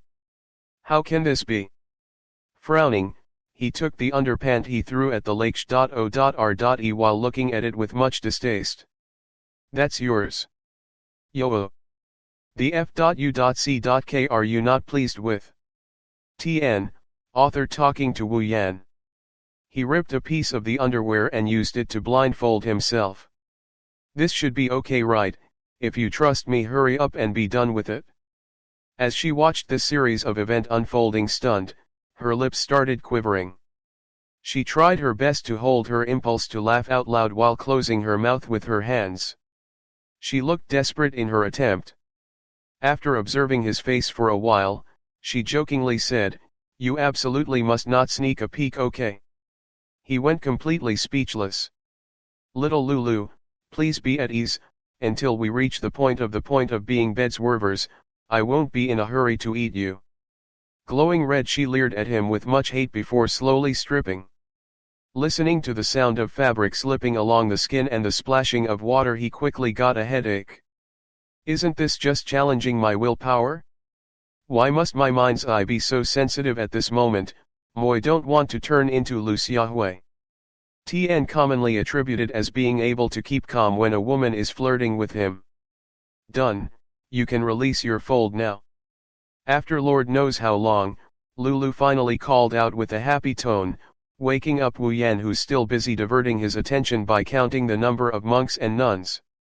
Taking down the underwear rag, he quickly tossed it a fastball and regained his peace of mind. Glancing towards her direction, he saw that she was already dressed with traces of droplets still on her skin and wet hair hinting that she was bathing just a while ago.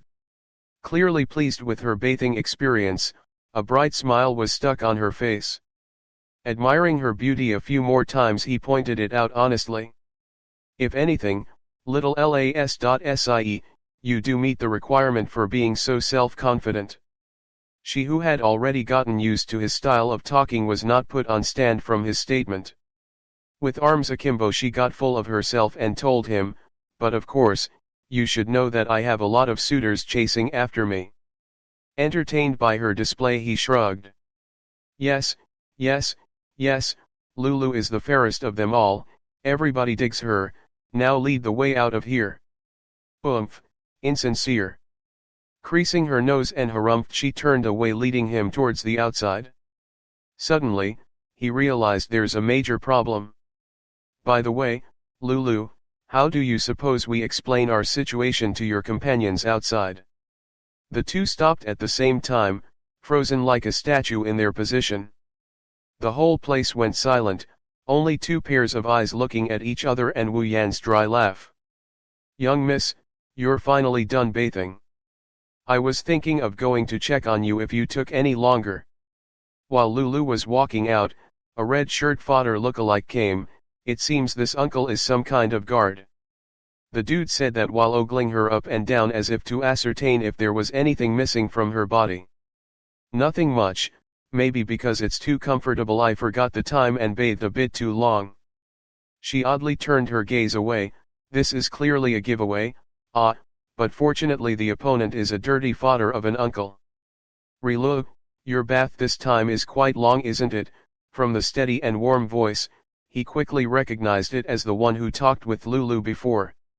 In his eyes, a tall girl wearing short pants and short-sleeved shirt stood in the middle of the guard mob. The girl had very pretty silver hair and spotted a face not too shabby compared to Lulu. Her boobs were larger than Lulu's, that and her mature air made her very charming. Fei sis, that's because the water was too superb. Once she saw her, Lulu's face beamed and dived straight for her buxom. They looked like sisters with her acting all spoiled. This girl is clearly important to Lulu. The reason's very simple, Fei's not her sister since she said that she was a sole child. Cuddling her, she felt helpless. A lot of people are waiting for you here, and you have the nerve to. She stuck out her tongue and laughed it off like it's none of her business. At this point, he knows it's his cue to appear. Adjusting his sword, he steadily walked out from his hiding place. Who goes there? Along with the sound of his steps resounding, the guards around Lulu and Fei drew their weapons. Lulu felt tense looking at him. After the brief discussion, they decided that it would be better for him to go in after she has made an appearance. She was going to ask him what's his next plan after doing that, but he just beat his chest and assured her. Just leave what comes after that to me. And that was how it came to the present situation. What comes after this she didn't know. That's why she was tense. Fei tightened her grip on her while frowning at the approaching Wu Yan. Though he might look harmless and she can't detect any doqi or mana from him, she still remained vigilant. She wouldn't want Lulu to get hurt due to her recklessness. He ignored the guard mob and maintained his steady swagger. Once he came to a distance of 6 m from the mob, he stopped and used his system identification on the mobs. Excluding the two chicas, the mob numbered around 30-something. The nameless mobs have a LV range of 20 to 29. Glancing at their weapons, he deduced that these 30-something mooks are warriors, since no magician would use knives, swords, spears and such. So wrong. Plus, magicians are quite rare. To learn magic it requires certain congenial talents. Normal people simply can't be magicians, hence the ratio of magicians to warrior is something like 1:100. From this we can see that to reach tier 4 magician at 17 years old means that she has talents. 30-something tier 3 warriors, should we say as expected of a world CLA.S.S power? Each of them has the power to end him. Though he's thinking that his face still remains indifferent like he can give less damn. But the moment he swept over Lulu's side, his expression became very grave, and it shook him to the core. Fei Fei, LV68, TN, get wrecked M8. Tier 7. Fien, he admits it, he lost his S.H.I.T, how can this girl who looks more like a maid than bodyguard and who's clearly not older than him by much have reached a LV close to 70? If it were a macho uncle with the matching face it would be acceptable since he lived longer than him. But how come a girl who's not much older than him can be that much more stronger than him? Am I still the MC or what? He has forgotten that Lulu who's younger than him is LV 35. If this were a novel, it wouldn't perhaps be a Wubisu, right? A work to depict the MC as the most pitiful existence in the universe. Parents died when he's small, lost his sister to cancer, childhood friend died while playing in the park, his chocolate was a milk chocolate, you get the picture. Don't give me this S.H.I.T. Bellowing inside his heart while looking like he's just resting his eyes of the outside. Who are you? And why are you here? Dirty middle-aged uncle still can't let his guard down even if he felt nothing dangerous from him. With everyone's animosity turned against him, he quickly collected his thoughts and smiled gently at the uncle. With a much nonchalant tone his sound spread through the crowd. Just a PAS. Soy sauce party, TN, lost in translation, party refers to third party, not the kind of booze-chugging party in your mind. The guard who were vigilant suddenly froze up. Lulu turned her face and buried it inside Fei Fei's buxom. She can't help but keep shivering. I can't do this anymore. If I look at this any longer, I'm seriously going to laugh. Fei Fei also can't keep her cool. The grave atmosphere has completely been wiped away by his words. Now, he looks like he isn't aware what he did, while looking curiously at the surrounding mob. Could it be? They were swept away by my fabulousness? TN, hegemony didn't sound right. Thinking it over again, he decided to say it one more time. Just a PAS. Soy sauce party. The line went through everyone's head again, and before anyone could respond, Lulu can't hold it in anymore. She raised her head, while struggling to put up a poker face, she screamed at him. Are you R.E.T.A.R.D.E.D? Chapter 8. Hearing the Hedong lioness shout out of nowhere, Fei Fei and guard mob were shook to their core close to fainting. TL Hedong lioness shout, to be henpecked, imagine a submissive husband smacked into place by waifu. Even Wu Yan, who was standing about 5 meters away, almost threw his sword due to the shock. She stomped her way to him in angry strides and pointed at his nose. Is this what you meant by leave it to you? Are you here to ask for help or to fool around? To be able to make such a happy and lively girl so angry, should he feel proud about it?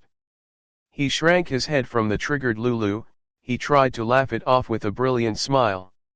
Ma, wasn't I'm just lightening the mood. You're beyond salvation, she flopped down while stating she's so done with this troll.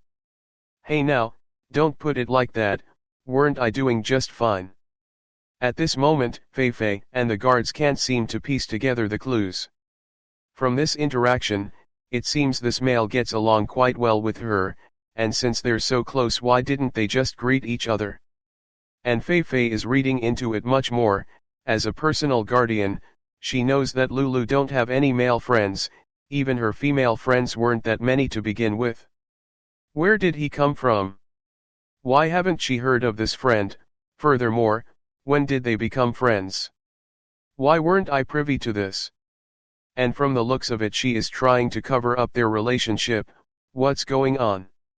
Looking at them going at each other, her questions were starting to mountain up. May I know who you are? She thought it would be better if she asked first. Still at a riot, the two were startled when they heard her question. It was at this moment that Lulu realized. Oh yes, what's your name? It seems I still haven't heard your name. Inside of him, something snapped. This half-klutz of a girl, why does it feel like she only realized she didn't know his name just now? And this made Fei even more curious. Weren't they all friendly with each other? What's up with not knowing someone's name if they were already so friendly?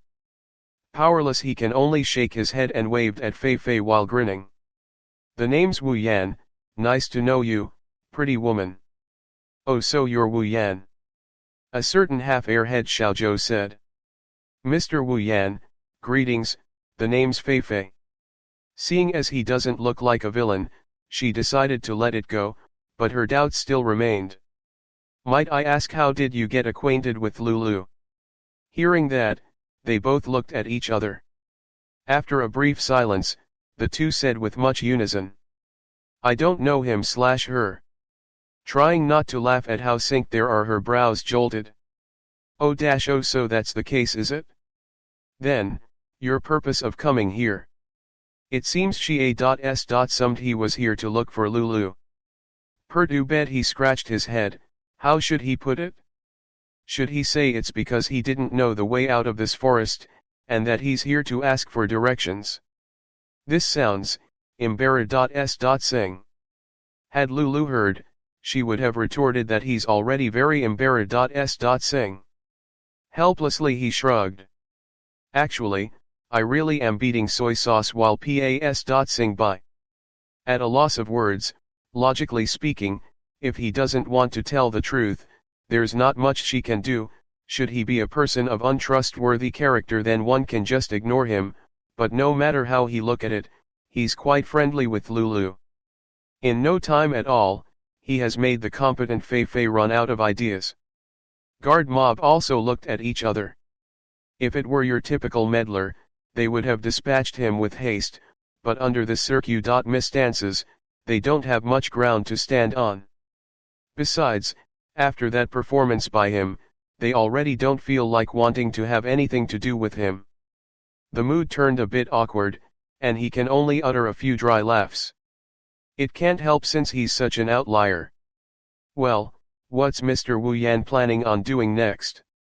Fei questioned after thinking a while. Well, actually, you see. Actually, he's lost and he wants us to take him out of this forest. Not giving him the chance to f.u.c.k things up again, she cut straight to the point, revealing his shameful secret. Frozen in a smiling state, he understood, this is her getting back him for sure. Looking at the puzzled look on Fei, he felt like crying. Even the guard can't help but rolled their eyes, all this C.R.A.P, and it turns out he's just lost. Of course, this is what they did after seeing him all chummy with their mistress. If not, and a random P.R.I.C.K came and rustled their jimmies, that P.R.I.C.K would probably end up like the demonic beast's corpses laid beside them. Hold up, they said they didn't know each other, right? Then why would the young miss know he's lost? Fei also felt like commenting, could you guys be any less fake? Saging his facial muscles, he can only wave his hands. So it's like this, when is Miss Fei planning on exiting Giant Beast Forest, and could you take me along as well? Musing while looking at his face, she laughed while covering her mouth. So it's like this, since we are planning on leaving the forest, why don't you follow us? Yeah. Awesome. Finally we can leave this stupid forest. Lulu hurrahed after hearing her. Evidently, this forest has wronged her too little too much. Wu Yan's not much different, even if he's a home security guard, this wretched forest isn't one where he wants to work as one. It's settled, let's depart. Back to home. Flailing her arms with much vigor, she ran far away. Wait a moment. Reload. She chased after her. Shrugging, he only felt like retorting. I'm not a kid, my A.S. looks to me like a little brat. Turning around, he saw the guard mob of macho men, it sent shiver down his spine. Stiffly laughing, he ran to catch up with them. After a whole day of traveling, they finally made it out of Giant Beast's forest and came to a small supply town. The Giant Beast's forest overlaps with the Three Empires' land, at the center of them. Just by area alone, it is bigger than any one empire. Within it is a rich reserve of resources and demonic beast, and it's the only place in this world that is habitable to demonic beasts. Doesn't matter if it's the beast's body or magic crystal, they're all worth money. Naturally, therefore, this place attracted countless cultivators and mercenaries. Due to this, inside every empire there exists a supply town that is located at the area closest to the border between Empire and Giant Beast Forest. Since he's so close to the boundary, he has only met Tier 1 or Tier 2 monsters and even at most met the dead LV-20 wolf. Were he to move in deeper into the forest, then he would have met with tragedy. Fei Fei said deep inside the forest there's Tier 8 and 9 demonic beasts, and at the center of this region, there's even Demi-G.O.D demonic beast that can turn into a human. Through Fei Fei's explanation he finally understood how lucky he was. It's fortune because at first, when he was just transported to this world, he was placed close to the giant beast's outer boundaries. If not, without mentioning Tier 7, 8, 9 of the deeper areas, even a Tier 3 or 4 could have come and sent him back home. Even Fei Fei and the Core were only diving slightly deeper into the outer boundaries of this forest, while not daring to dive too deep. According to her, he found out that Lulu's field practice target this time was 10 Tier 4 demonic beasts. Looking at those shining Tier 4 crystals and a few unlucky beasts who strayed to close and got farmed, he can't help but gaze the sky yonder. The system told him that Lulu's 1 week of bounty was enough to match his bounty of a month. Given of course this included the bodies being transported by the guards. Going into the small supply town, he felt queer looking at the buildings and the cloths the people worse. If not for Lulu and Co walking in front of him, he would have thought he went into the world of fairy tale. What cha looking at? Brought back by Lulu's voice, he turned his head. Looking at the curious Lulu who's looking at his previous direction, he just rolled his eyes. I say, can't you rein in your curiosity? Heaven knows throughout this whole day of journeying with her, he has been dragged into a lot of things due to her curiosity. Were it not for Fei Fei by her side, he fears that even the colors of his underwear would be questioned. I'm just so curious, she murmured, pouting like a kid. He helplessly looked at her who's curling her lips like a cat. Even which street I was looking at you were curious of it, looks like your curiosity is quite big, huh? I'm just curious what a male would normally take note. I don't have a male friend before. Poking her fingers she sullenly said. Face-palming he gave a long sigh. If you act like this, it would be easy for other people to mistake that you're just some barbarian from the mountains way deep in the boonies. She shot her head up while grinning. Mountain barbarian? Wasn't that you? Shot, he wanted to cry but for want of tears, can't. Fine, it was my fault for calling her a mountain barbarian. Why didn't I put it as field practicing royalty? Forgetting once more, that a royal member out on a field practice is indeed right beside him. Fine, I'm the mountain barbarian. Now my little tsundere princess, shouldn't you tell me where are we going after this? Moving her head to the side she puffed up her cheeks. He really wanted to squeeze her cheeks right there and then.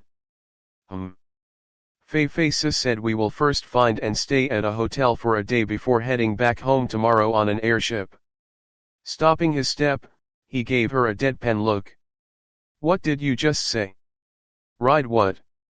Could you say it again? Airship. TL, lit, floating blimp/ship/vessel, alchemically created large flying ship, via using magic fuel to fly fast. As long as one ride one, a journey requiring a month's travel, TL Raw didn't specify compared to what, but I'm guessing relative to fastest land travel, again very vague, would be shortened just a few days. Super awesome in it. In this town's airfield, one only needs to cough up the dough and one can ride the airship to wherever one pleases. Too bad though, it's limited to only within Ilu Empire.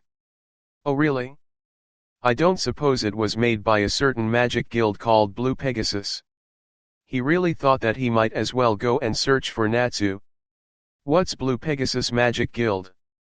I have only heard of Mercenary Guild, Magic Guild, and Alchemist Guild, never have I heard of Blue Pegasus, although the name does sound fabulous. Oh yes, why are you bringing this up? He just dry laughed it off.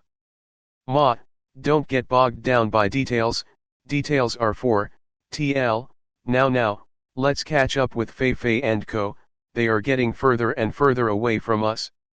Seeing as she still wants to ask something, he immediately broke her off and took big strides running off into the distance.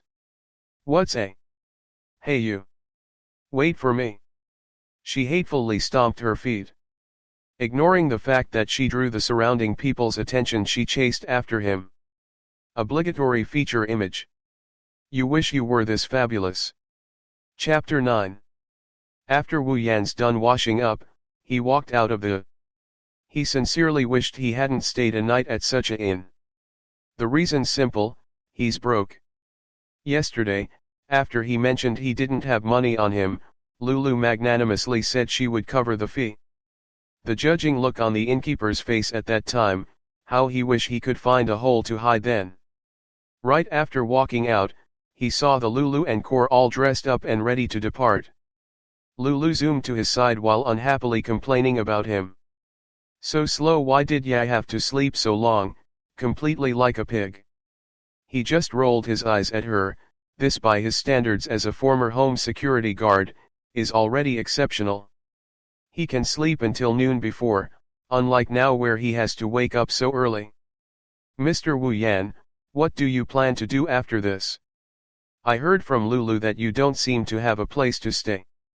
What really happened, was that she told Fei Fei that he's a mountain dweller who came out looking for food and got lost. Fei Fei merely romanticized for his sake. Yeah, where do you plan to go after this? Why not follow me home? His face changed drastically sour after hearing that. The H.E.L.L? Picking me up like this to your home, are you a bandit lord trying to bag himself a waifu, TL, husbando in this case? Fei Fei on the other hand is shocked at her request. This would be the first time she has invited someone to her home, isn't it? He thought it over deeply. Honestly, he hadn't considered where he would go. He's just an ex-hikikomori who came to this world for just a month. Even back on his world, he hadn't go out much less to be said of this world where he completely doesn't anyone or anything to rely on. I'll go look around at the mercenary guild, I guess. He came up with this after thinking for a while. Going along with her is a good alternative, but not to mention how that would be sponging off someone else, TL, not sure to translate as per original meaning. The original meaning carries a rather easist notion. To rely on a female for livelihood among other things is considered to be eating soft rice or being little whiteface. The main issue is that he would lose his chance to level up. To level up is not just to kill the enemy, but to spar with someone, unless it's a real battle, TL, to the death kind of context, real animosity. The series will explain upon this further in later chapters, but I figure it would nice to mention beforehand since it might be confusing left unsaid. He won't get a sliver of EXP because the system is quite astute at this. Moreover, he would most definitely summon a few 2D shoujos later down the road. Should he remain by her side, a sudden increase of people would probably slip off Lulu's radar, but definitely not Fei Fei. Thus, being a mercenary is the best alternative. One can nab the awards, and level up as well as farm up some points, and it's also very unrestricted. Is Mr. planning to be a mercenary? Understandingly she nodded. Given his position, without anywhere to go, being a mercenary would be a good choice. Why's that, Annie? Are you really not going home with me? Fine, there is still a protester to this. She still can't get enough of how he's so mysterious. To her, he's a very useful playmate while killing time. Now that the thing is about to go away, she's feeling kinda reluctant. He doesn't know what she's thinking, but he had a foreboding feeling that if he followed her, nothing good would come of it. Young miss. A band of about 100 knights appeared. The leader seems to be a male of a similar age to Wu Yan. Although he's not wearing like Gilgamesh, but his armor is pretty fancy. The knight sword on his waist tells him that the sword is more of an aesthetic purpose than practical. Slime, LV 25. Other than him, the other knights were around level 10 plus /. Sure, their number are greater than Lulu's core, but their overall quality is on a lower magnitude. He don't know why, but when he saw Slime, he felt trouble brewing. After the sound of clanking metal and footsteps came Slime. He walked towards Lulu. Young miss, the airship preparation is ready, you can depart anytime. Why did you appear here? Not pleased with the fodder who disrupted her plans to keep Wu Yan tied down. Her beautifully thought out plans painfully weaved together in her mind went poof because of Slime's interruption. Girl, please, you should save your thoughts for thinking about what to eat for lunch, it would be more realistic that way. Reload, they are the guards sent by your father to escort you home. I have just received the news yesterday. Sure, Fei Fei's been at her side for a very long time, but regarding this particularly airheaded girl, even she does not know what she is thinking about sometimes. She don't know why Lulu's not happy, so she could only bitterly laugh. My father is so, I'm not a kid anymore. If I were your father, I would be worrying about whether a half-klutzy daughter like you would get lost. A certain otaku who was lost for 1 month thought in his heart. Now, Slime's occupied with sliding his eyes all over Lulu, showing a hint of L.U.S.T and enraptured expression now and then. Coincidentally, he was noticed by Wu Yan, who's busy A.N.A.lising people using system identification. Curling his lips, even using his knees, he could guess what the slime ball was thinking. Maybe she didn't notice, but Fei Fei knew it would go like this.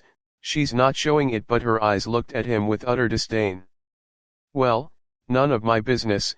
As long as Fei Fei's with her, nothing could happen. Because she's a tier 7 super, not to mention a rare magician at that. He only knew this after hanging out with them for 1 day. Lulu, Fei Fei sis, I guess we part our ways here. And so he planned to start his leveling trip. Hey, wait a second. Who the F.U.C.K are you? Who gave you the right to call young miss like that? Slime didn't see Lulu's reaction, but he looked real smug with his frown while calling him out. Sighing in his heart, says who women had better intuition, was not any less accurate as well. See. He really is here to cause trouble. Giving Slime the cold shoulder, he just gave her a wave before turning around and preparing to depart. Slime got mad, since being a knight leader of one of Lori family's knight corps, even the tier 4 and 5 people don't dare to wrong him. But now a brat with no dochi or magic aura dares to overlook him. Shingig. He drew his sword and slashed at his back without using any dochi.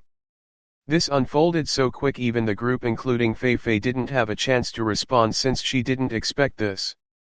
By the time she responded, it's already a little bit too late. Wu Yan, however, had a cold glint in his eyes. Who would have thought that just because he called out to Lulu and ignored him, he would drew his sword? Judging from the wind coming from behind him, it seems the blow is let out with intention to kill.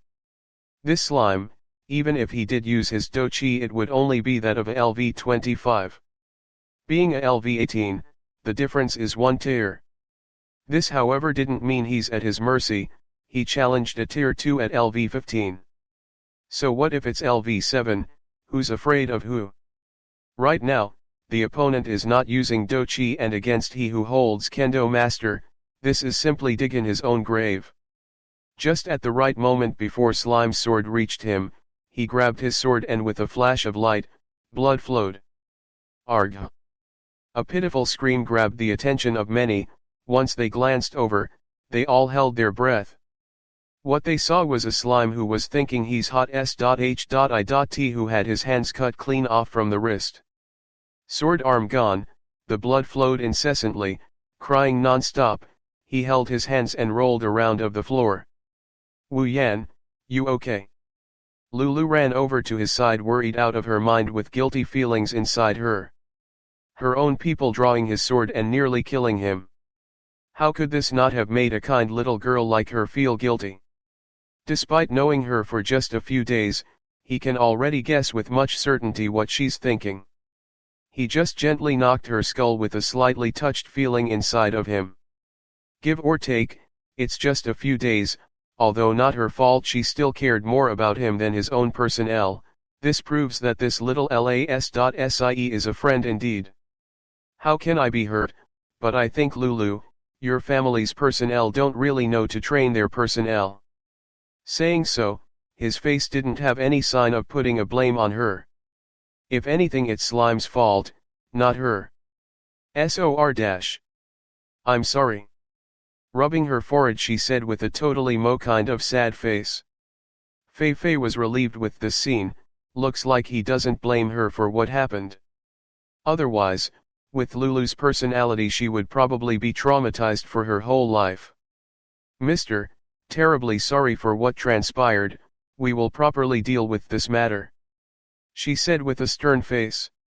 Actually, she was planning on dealing with this pest sooner or later. She only needed a proper excuse to do so, and an excuse she has now. He just nodded. He didn't really care about this. If it were him from before, not just cutting people's hand off, he wouldn't even dare hurt a hair on another person. After slaughtering monsters inside the forest, he more or less hardened his mental fort. If the opponent came at him with intention to kill him, then he will respond in kind with no hesitation.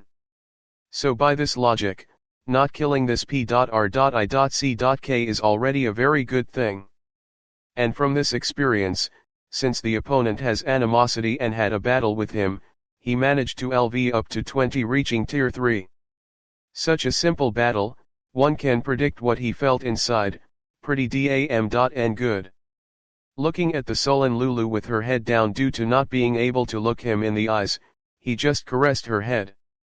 Cheer up, Lulu, isn't it just a slime? I won't hold a grudge against you for it, so stop blaming yourself. Did you really mean that? She looked at him with a dejected face. TL, kinda like this. Retired TTK, June 2016, November 2016.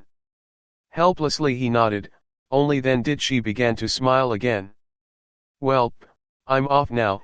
If there's ever a chance, I will come find you. One stepping 2 steps back, he sheathed his sword. I guess, that's okay, but you must be a man of your words, got it? She said her address over to him, albeit reluctantly. Nodding cheerfully to both her and Fei Fei, he wandered off towards the mercenary guild. And about the slime, Ma, according to the story flow, he's completely irrelevant now. Chapter 10. TL, the T.I.tle, for the lack of knowledge on better English terms it was translated like so.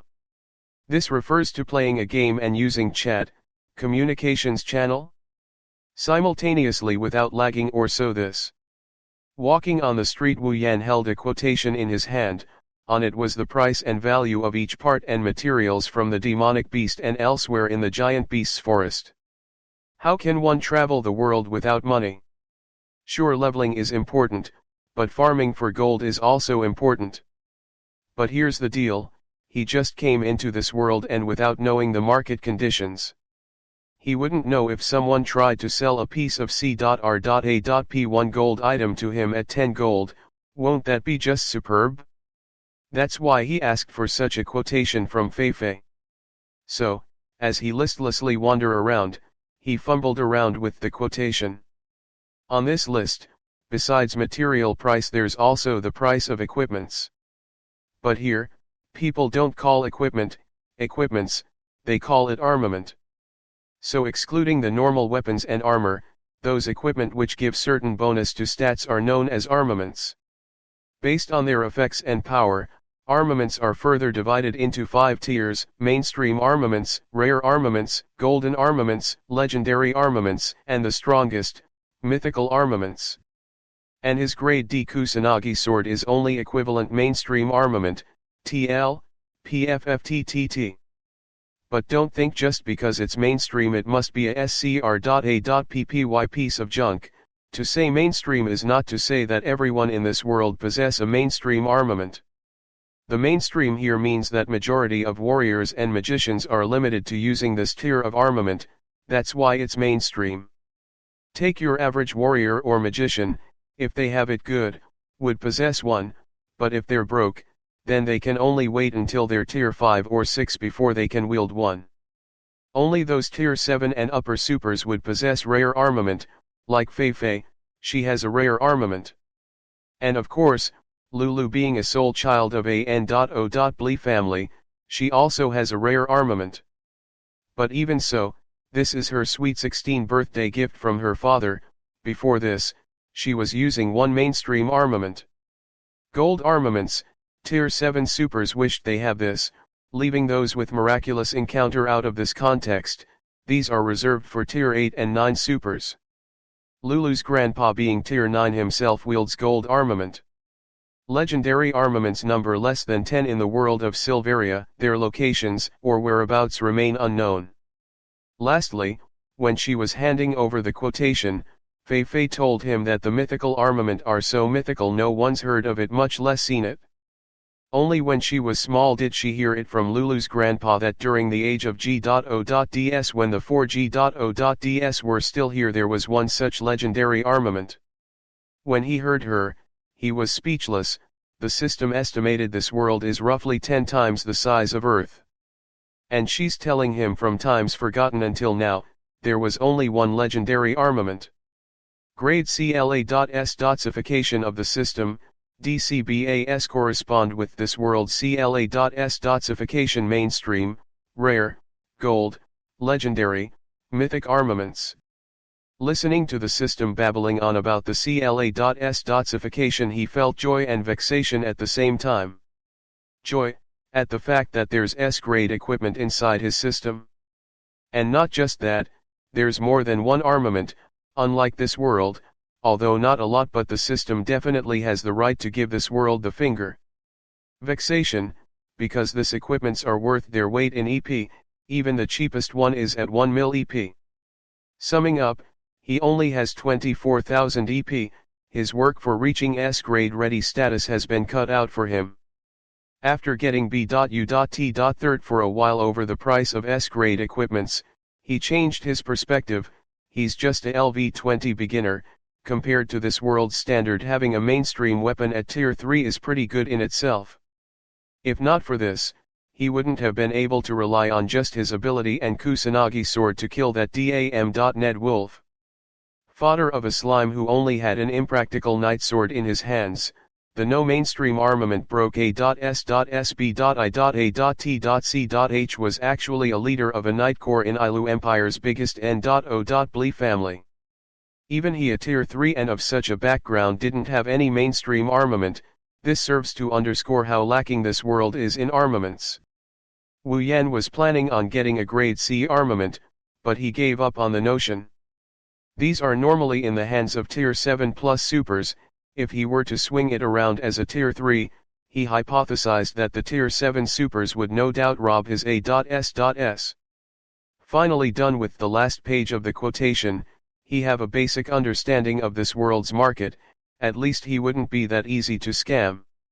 That's an afterthought at this point because, he doesn't have a single piece of gold on him. No money, even if he wants to get scammed he can't even stay at an inn. Having sponged off Lulu he was ashamed, that would be an episode he won't forget anytime soon. Hence, he just wants to quickly become a mercenary, and through it, make it rain gold with missions. He's itching to sell stuff from the system using EP. These stuff could be arbitrated to this world due to better terms on the system and inefficiencies in this world. He totally could use a few EP or IP to exchange some stuff and sell it. For instance, his Kusanagi sword costs 3,000 EP, but should he sell it on an auction, it would rack up a few tens of thousands at the least. On the other hand, doing missions allow him to battle monsters, farm up some levels and get bounties from missions. Farming for money and levels could never go too wrong, that's why he thought of taking this route instead of the aforementioned one to fatten up his pouches and grow in strength. Arriving at the mercenary guild, just as he pushed the door, a wall of noise came out to greet him, stunning him right there. Inside the guild, the mercenaries, and all divided into groups big and small. They're all making noise and eating at tables big and small. There's people who are just coming back from missions, celebrating, looking at missions, partying. Naturally, there are also those lying around doing nothing but chatting and spouting BS.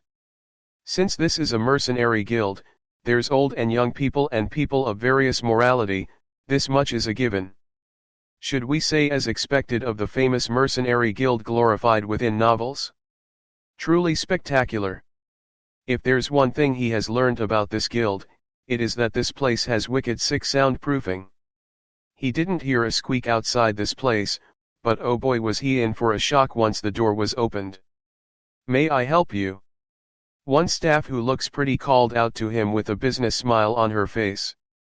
"I want to register as a mercenary, what's the procedure?" Not attracted due to leaning more towards 2D and hanging out with Lulu and Fei Fei, he just went straight to the point. "Understood, to be a mercenary one must at least be tier 1, are you?" "I have achieved tier 1. Moi is tier 3, tier 1 is for N00 BS. But of course it would be rude to say this aloud." "Well then, fill this form and pay 2 pieces of silver, that would be it." Sing a form over to him, she just smiled at him. He can see it clear as day written on her face, "Fork it over." Rolling his eyes, he just took out a magic crystal and confirmed with her. "Magic crystal will do, yes." Looking at the crystal, the smile on her face brightened even further. She let him finish talking before continuing. "Goo, but if you use magic crystal as the payment method, we won't give you the change. Let it be known that this is a tier 1 magic crystal, it could fetch 100 gold. Lest the tragedy of instaying happens again," he swiped a piece of magic crystal from the poor slime. "Without this, he wouldn't even be able to cough up the processing fee. But what can he do, he's broke as H.E.L.L. A man without money is no man at all, TL, the lit was something like even a copper can topple a hero. Very long story about how a hero was so poor he didn't have a single money on him. Still needing to eat, he tried approaching some farmer and smooch some food, and then claiming he had less than what he asked for and therefore could not pay. Turns out the farmer was a bigger kappa and he asked for the smallest unit of money. Now there's no unit smaller than that, so he needs to pay said unit of money, and he can't say he has less money than smallest unit, but he has 0 money, hence he was toppled. NN. Do as you will." Acting all cool, he handed back the form and got a mercenary logo with D on it. He left without turning his head back. Arriving at a place close to the entrance, the guild board where missions are posted. There, another pretty receptionist was working. Looking over the board, he rubbed his chin. "What mission should I go on?" "There's mission ranging from S to D, as long as you have the lives. The guild ain't afraid of you stepping up to the challenge." "Help me register for red honey, giant cow skin, and rainbow water missions if you would please," he asked the receptionist. "Very well, please hold on." After he was done registering, a sound went through his ear and transmitted into his mind. "Merc mission, grade C. Mission 1, obtain 10x red honey. Reward, 5,000 EP, 5,000 IP, 3,000 AP, 3,000 SP. Mission 2, waste 10 giant cows. Obtain 10x giant cow skin. Mission 1, gather 1 liter rainbow water." He jaw-dropped at the consecutive missions. Why are the missions same as his A.S. signed mare mission? It can't be. Could the Merc mission and System mission be completed at the same time? Okay, he's very pleased with this development. With this, his way of farming for points are guaranteed. Sure, killing monsters is a way to gain some points, but by only doing that one can only gain IP and AP, though he doesn't need EP at this point, it's free points, who wouldn't want it? Most importantly however, it's the SP. The most critical ingredient to summoning 2D shoujos. And so, the dejected guy who got conned out of his 100 gold turned all shiny and bright. It feels like, your mood swings according to numbers.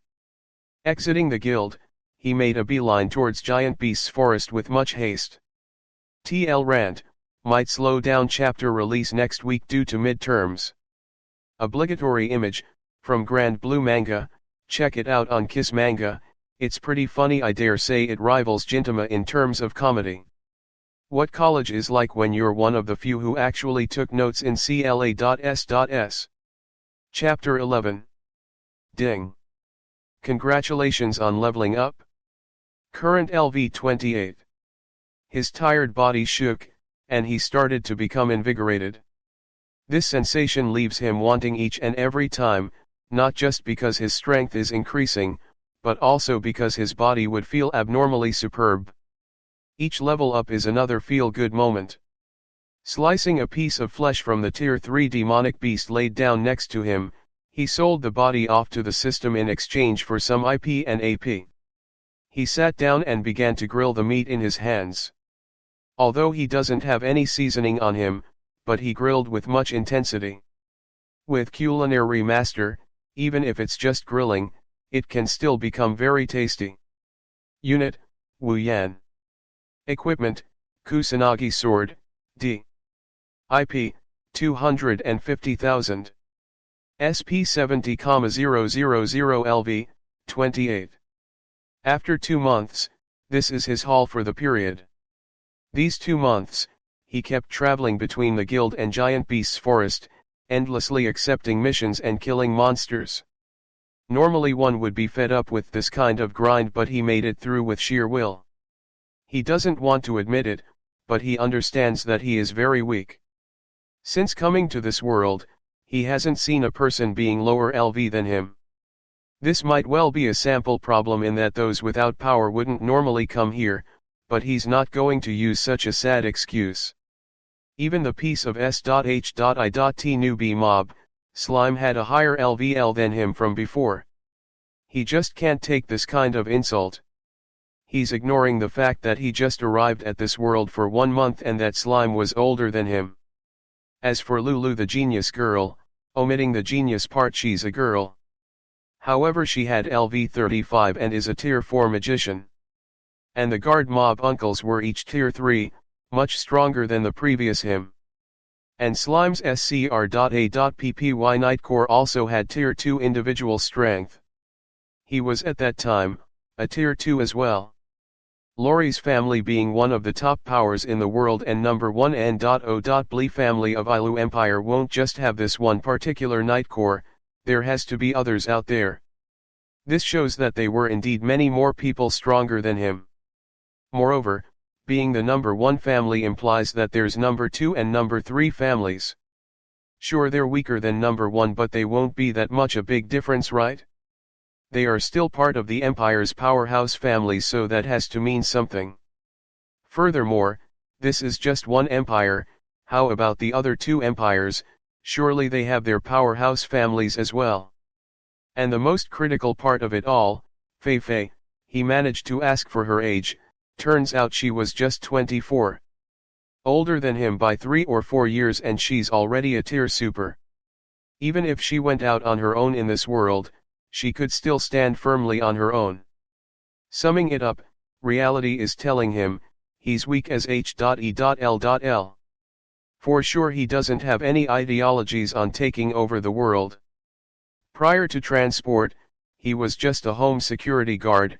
Can he have that big an aspiration? However, he won't be satisfied being the bottom B.I.T.C.H. He's elucidated very well on the setting of this world. Power is everything. Without it, in a world of supers, if he's the normal guy, he can only spend his day living a normal life. Living his day from day to day under constant fear, avoidance, and defense from the warriors and magicians that could smite him down with one hand. Passing his life under the norms, and trusting his life and death on other people. Even if he did die, N.O. Body would give a S.H.I.T about a normal person. Now there's another alternative, take control of one's fate, become stronger. Stronger than anyone. On this world, they can't be just one such slime. Next time somebody gets P.I.S. said over a minor detail and decides to shank him, who knows what tier that guy would be. He can rely on Lulu and Fei Fei to dodge a bullet here and there. But come the day where a person Fei Fei can't handle appears, he can accept the fate of being slaughtered. Ignoring other factors, let's just talk about Lulu. As a sole child of a big family, if he wants to continue being a friends, he becomes stronger. These big families are all very realistic. She might not mind, but her family member definitely would. They wouldn't want someone feeble to loiter around her. They would judge him based on his worth and then deciding based on that. And regarding Fei Fei, she's a tier 7 magician.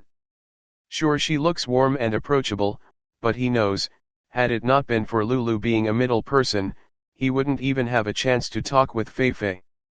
It's not that she's being superficial. In a world where might makes right, this kind of situation is common. Would a person want to talk to an ant crawling nearby? If anybody would, please do tell me. In this world, no power, then you're an ant. And the supers, not to say everyone but at the very least, the majority wouldn't say suddenly that they would want to make friends with an ant. It's that realistic and practical. Certainly, there's special circuit-misstances. For example, the lake bathing voyeur episode enabled him to talk with Lulu. If he was just a normal adventurer, TL, the Raw says adventurer not merc, and he was just passing by, perhaps not even before they met he would have been told off by one of the guards. To make sure they aren't 2 worlds apart, and to avoid being shot with what rights have you, he can only get stronger. For his own sake, for others' sake, and for not getting written off, he can only become stronger. Hence, these days, his routine was drink, eat, sleep, bath, travel, and for the major part of the remaining time, grinding. With a map from Fei Fei on the topology of giant beast forest, he knows where to tread and where not to. He spent a lot of time looking at he confusing map, that's for sure. 2 months, he gained 9 LVLS, looks small, but in this world going from the beginning of tier 3 to the cusp of tier 4, were this news to spread, a lot of jaws would drop to the ground. One should know, Lulu being a super genius who started at 10, reached tier 2 magician at 11, tier 3 at 13 years old, and by 16 had reached tier 4. From tier 3 to 4, 3 whole years she spent training. And Fei Fei trained for 2 years before doing the same. Adding to his elation, he could get points while grinding, adding to his versatility stockpile. All in all, he's quite pleased. Lifting his grilled meat glossy with grease, he chuckled while preparing to reward his body. Beep. Transcript system initiated. He just sat there in that position, ready to chomp down on the meat. Frowning his brows, he returned his jaw to his original position. Transcript system, what's up with this transcript thingy? User, upon 3 months of surviving in Silveria, the transcript system will initiate. Please choose a transcript of your liking and improve your levels and points through the transcript mission, time, and resources. Glee went through his heart when he heard the news. Leveling up? Points. Nothing but good stuff. Opening the menu, where there were only status, equipment, item, abilities, summon once. Now there's transcript. One after another he looked over the available transcripts. It's not an exaggeration to say that he was almost blinded by the sheer awesomeness of it.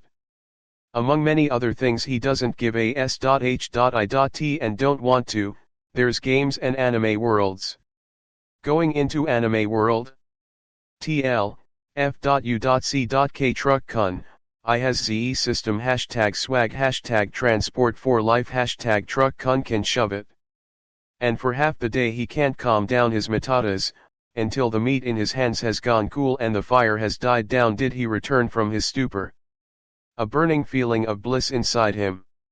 The holy grail of all otakus, you get me, TL, not sure referring to holy grail of all otakus or just Gensokyo because they are both possible here, putting holy grail because not all otakus are into Gensokyo. Oh system, I have no idea where you hailed from but moi wishes to show my appreciation for you, even though you always bust my B.A.L.L.S. Still dancing in joy he started going through the transcript list, immediate he noticed a problem. System, why's the transcript options all gray? He tried clicking a transcript but nothing happened, this made him very baffled. OG.O.D. Fees again. To select a transcript, a certain fee must be paid for the path to open. Fees, if.u.c.king knew it. So it's like this huh? I knew it, fortune doesn't come raining down from the sky, one must obtain it for himself. Obviously you can enter a transcript for free, but the transcript would randomized. He was about to cry but he held it in, face distorted so much that it's unbearable to look at. Young lad, it's not good to hold it in. He sighed. If that's so, can I choose the type of transcript? Like I only want to go into anime transcripts, the content can be randomized by you, can you compromise a little here? Looks like the system is thinking it over, if only this trolling system possess a proper thought process. Inside the system setting, there's no setting against user's request, therefore, according to system judgment, system decision and user's suggestion, this compromise is allowed. Cracking a wide smile he guffawed. Well then, choose a transcript right away. Itching to go inside an anime world he urged the system. Beep. Choosing a transcript according to user power status. Wow, so thought of you, system. Feeling uncertain about the decision, it's lucky that the system has such a function, if not, should he wander into any world like Dragon Ball, he would be sent to meet with Inmedea due to the whims of certain Qigong canon throwing B.A.S.T.A.R.ds. What's worse, getting revived by Goku and Co and then after a new enemy appears, get sent back again, and revived one more. After the system announced this, a band of light started flickering between the choices, it finally stopped on a transcript, and the transcript glowed brightly. Transcript, Hayate the Combat Butler. Hayate. Awesome. It has quite a high safety rating, and there's monster and ghost to farm, for someone like him who's just about LV30 this can't be any more apt. And, the most important part, Kaikusema AA. It's Kaikusema AAA. Ahahahaing there, he looked so goofy. Beep. Transcript. Enter. Slightly stunned, he responded. Enter. After shouting enter, without special FX, he just went poof, only leaving a dwindling kindling was left there. Is this world to everybody's liking? I won't follow the original work, HMM. Please recommend and bookmark this, by the way, why's there no big review on this? TL, I normally don't translate authors' rant because they don't have connection to story and sometimes have spoilers.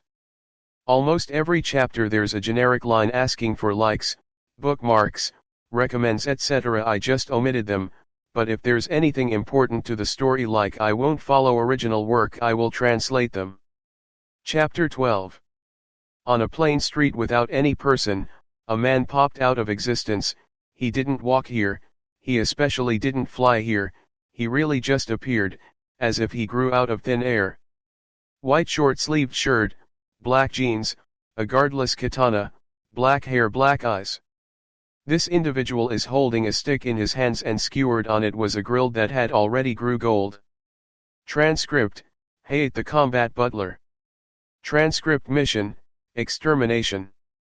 Mission 1, TL, hereby M1, M2, and M3 enter Heikuo Academy and become a high school student TOF the prestigious Heikuo Academy.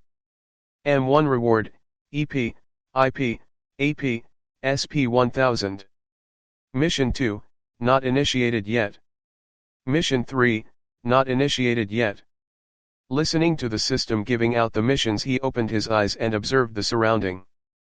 A street, just a very normal street. But it gave him a sense of safety he never had for 3 months after coming to this world. In a strange world, he can't be reckless and let his guard down. Using most of the time he had to accomplish missions, he wouldn't dare relax. Just a moment of carelessness and he would have died inside the forest, becoming demonic beast S.H.I.T in the process. The familiar and nostalgic street gave him an unbelievable amount of security. His tense body began to relax and he had a warm smile back on his face. Naturally, ignoring the grilled meat in his hand. Beep. Only after completing the transcript mission can the user leave this transcript world. M2 will be unlocked after M1 and M3 after M2. After finishing all 3 missions, only then can the user leave this world.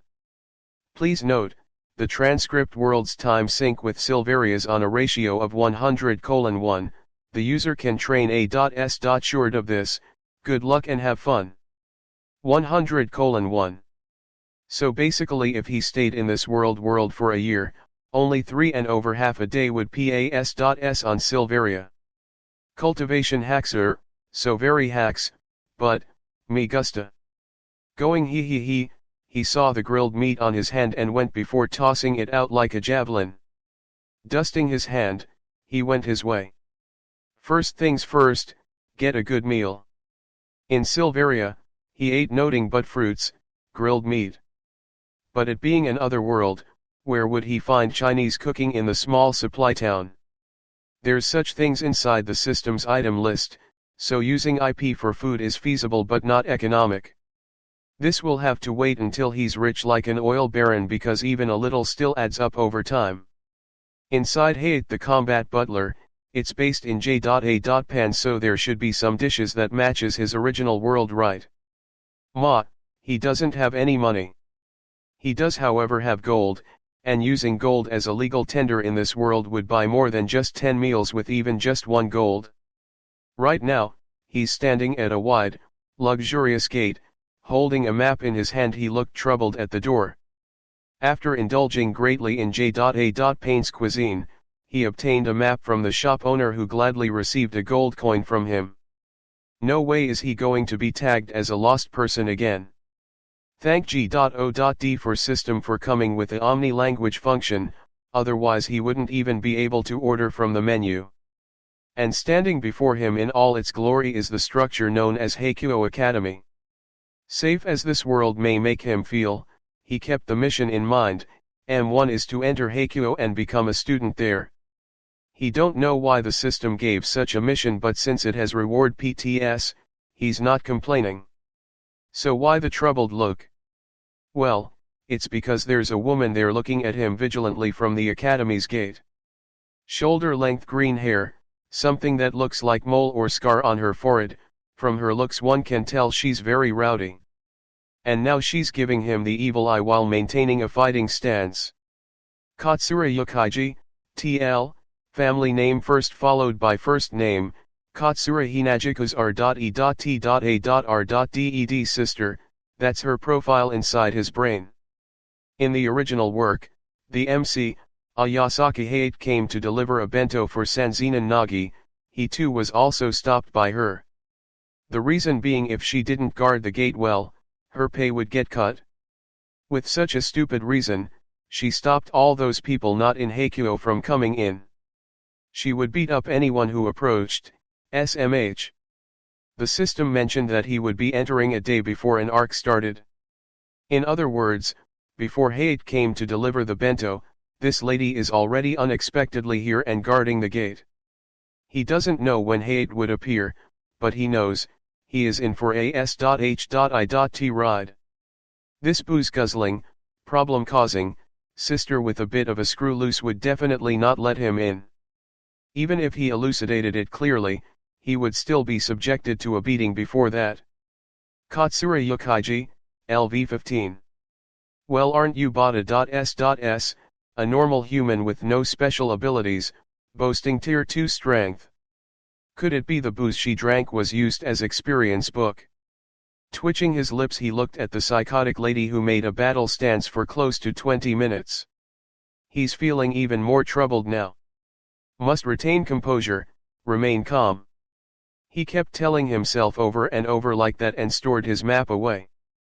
Even if it's hopeless, he should try and communicate with her and see where it goes. WA. Finally forcing your way through? En garde. Not even giving him the chance to finish, Yukaiji roared and charged at him with a fist aimed at his face. Stunned by her prompt attack and seeing the fist heading straight for him, he dodged the fist by a twist of the head. Oomph, none too shabby, let's see you handle this. As he dodged and dodged the relentless blow, he can't help but felt like sobbing deep down inside. He already knew she don't act with logic, but he didn't expect it to be this hard to communicate. As expected, is this a problem of dimension? A problem between 2D and 3D? No. It can't be. A 2D Mo Xiaozhou would definitely talk with me, it must be because she isn't one that she's like this. My logic is undeniable. Robot moments. He thought that but he is still very conflicted. He's here to register, not to fight, and definitely not to get served. He can't retaliate, and that would end in him getting bludgeoned into a B.L.O.O.D.Y pulp. And he can't just retaliate. CLA.S.Sick Morton Fork, is it's .E.Zist to hit you, or is it more S.E.Zist not to hit you? Kudos to those who get the reference. What a conundrum. 1. TL, imperial usage of the P.R.O. noun I, has to deal with. Stop this at once. Or I won't hold back. He's done with the thought of holding back. Ha ha ha. Holding back. I would like to see you try me. Now he's suspicious if she's still doing it for her pay, or just doing it for the heck of it, or just killing time. Looking at Yukaiji going into wild mode, he snapped. TL, original term was latter half of the idiom, which translates roughly into so P.I.S. said, one dares to do anything. In other words, F.U.C.K at your going down moment. MMM. He fabulously turned his head around while dusting his hands and walked into the academy. Yukaiji was turned into ball-shaped life-form courtesy of 10 IP rope kun. With a map shoved into her mouth, she was squirming around on the floor. Walking on Heikyo's campus, he felt speechless. Though he knows from watching the anime that this place was huge, requiring movement by railway cable car to traverse the academy. He still can't get used to seeing this kind of situation. After entering, he went straight for the tallest clock tower. Walking for close to 10 minutes, the clock tower is still no way closer in his perception. Finally arriving at the clock tower, he looked around the surrounding with an odd look. As an academy, and yet being this quiet, makes it hard to believe that it's CLA.S.S time right now. Shaking his head, he walked with great stride into the clock tower. Excuse me, the one over there, are you not aware that besides student council members, outsiders are not allowed inside the clock tower? His foot that was about to step into the clock tower stopped, he turned his head over. Looking at the person, his heart went badump and he squealed. Kaiko-sama aaaaa. Pink-haired, yellowish-green eyes, beautiful face, wearing a Heikyo Academy uniform, she stood there with arms akimbo looking expressionlessly at him. Our very own Kaiko-sama. Hinajika Katsura. TL, Misaki, best student council president on my list. She can't help but feel distracted. Looking a little awry, she sized him up. This guy who's in casual cloths equipped with a katana, she doesn't recall seeing this dude before. She was just calling him out because he was heading into the clock tower. Who is he? And, why's he calling me Kaiko-sama? Thought she doesn't understand what's going on, she just curtsied. You may dispense with the formalities.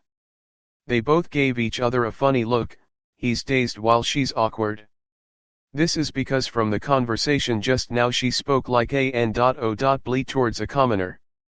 Humored by her awkward expression, his pas.zion for her calmed down a bit. He started to scrutinize her. One must say, as expected of the most popular character in Hayat the Combat Butler, compared to the screen, the one standing here in the flesh is even more exquisite. Bri.m.m.i.n.g with the 2D Bishaojo's charm, even if it's an outsider, they won't think that her existence in reality is abnormal. The chest area is a bit of a tragedy, what with her being a 16-17-year-old girl. But no matter, a flat chest is a rare commodity, it's mo. Nuff said. If I recall she also have acrophobia isn't it, ma, but it's just another mo point. Kaiko-sama, I'm here to apply for entrance, may I ask what's the procedure? If he didn't talk now, the atmosphere would just get more and more awkward.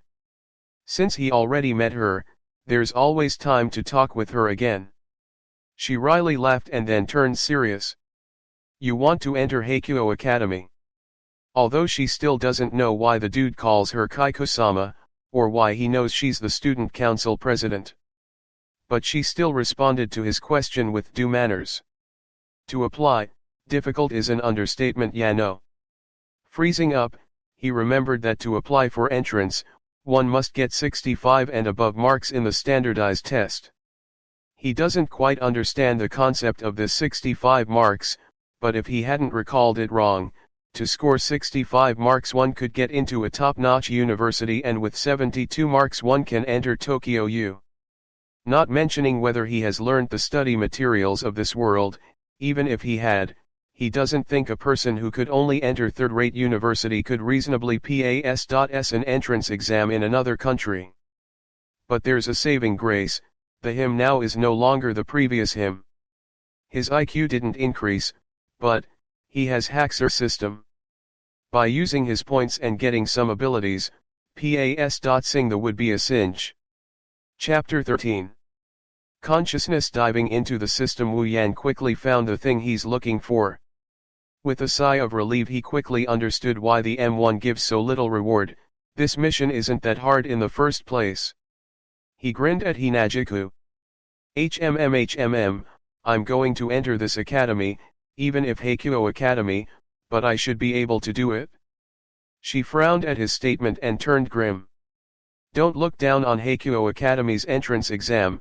If you want to enter you must score at least 65 marks, only then do you qualify for this academy. Are you sure you want to enter?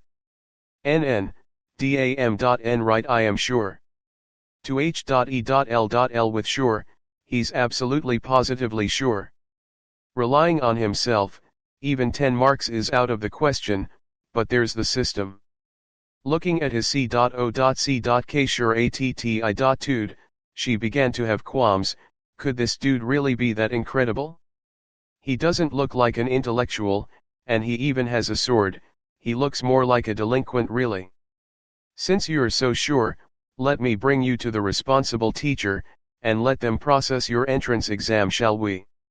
Certainly she looks very serious, but she's a sweet little girl inside, she would do anything to help, even if it's someone she just met. Hold up. He stopped her. I think it would be better I need to wait a bit before sitting for the entrance exam. She felt bewildered at him.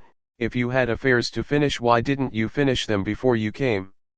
It's all right, if you have any urgent matters to attend to, please by all means attend Tottenham. The entrance exam could be taken anytime. Because people don't really come to apply often, it isn't rare for there to be none at all for a whole year. So basically you have all the time in the world to prepare. Well, I wouldn't need that long, roughly an hour should do. But I do have a few matters I would like your help with. Rubbing his nose, he can pretty much imagine if he voiced out his request, what kind of look would he elicit from her. She just gave him a dry laugh. What do you need my help with? Don't feel reserved, I am still the student council president of this school. Yeah, I already know you're Kaiko-sama, and that's when you're born, I don't need you to remind me. Retorting, he just awkwardly responded to her. Could you please lend some books to me for a bit? She looked slightly shocked, but unexpectedly, her face didn't show any surprised expression, only an understanding smile. Actually, if you're not that confident, you can go home and revise for a few more days, you don't need to panic over it. G.O.DDAM.NET, she thought he was going to do some last-minute revisions. No need, just lend them to me for an hour would do. Furthermore, I wouldn't have any books to study even if I did go home and revise. He explained helplessly to her. No books. She looked at him aghast as if she had seen a prehistoric dinosaur. He promptly overlooked her reaction because he knew it would turn out like this. She began to question him when she sees that he doesn't seem to be joking. You don't have books, so to say you haven't read it before? If you hadn't read before, how are you going to sit for the exam? Due to various reasons thus. Are you looking down on Heikuo's entrance exam? Now she's not amused with him. This is a prestigious school, the entry standards are pretty high, just from the 65 marks requirement one can see that for themselves.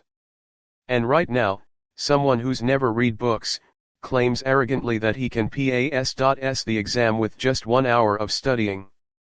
If this is not a child's prank, then it's clearly looking down on Heikuo. As Heikuo's student council president, she's already pretty magnanimous to not get angry at someone who looks down on Heikuo. Looking at Hinajuku, who's getting angry, he had shivers down his spine. No mortal could reasonably defend themselves against the wrathful Katsura Hinajuku. But this had to be done. Without the books he really wouldn't know where to start, never mind the entrance exam. You're misunderstanding, I am not looking down on Heikuo, otherwise I wouldn't have even come to apply for entry. I have the confidence to do what I claimed. He can only put it that way. Confidence? So you're saying, you can pass the test with 1 hour study time without ever touching a book before? She wants to laugh at the jester, but that wouldn't be nice, so she just pursed her lips while squinting at him. This is disdain, isn't it? She's definitely looking down on me. She is, isn't she? Much as he wanted to retort, the only one getting hurt would be him, so he just powerlessly nodded his head. Humph. She was indignant at him. Are you joking with me? Sighing inside, he admitted that it was foolish of him to think it would be easy to enroll. With such a doorkeeper, shouldn't the system have given a more generous award? Thinking it over, he had a eureka moment. He smirked her. It looks like you don't believe I can do it? Yeah. She didn't even hesitate, this left him twitching his lips. Harumphing, he lifted his finger. Well then, why don't we make a bet? A bet? She looked puzzled at him. What are we betting on? A bet on whether I can pass the exam after 1 hour. How about it? She raised her eyebrow, looking at the him who's bri.m.m.i.n.g with confidence. She started to waver. Could it be?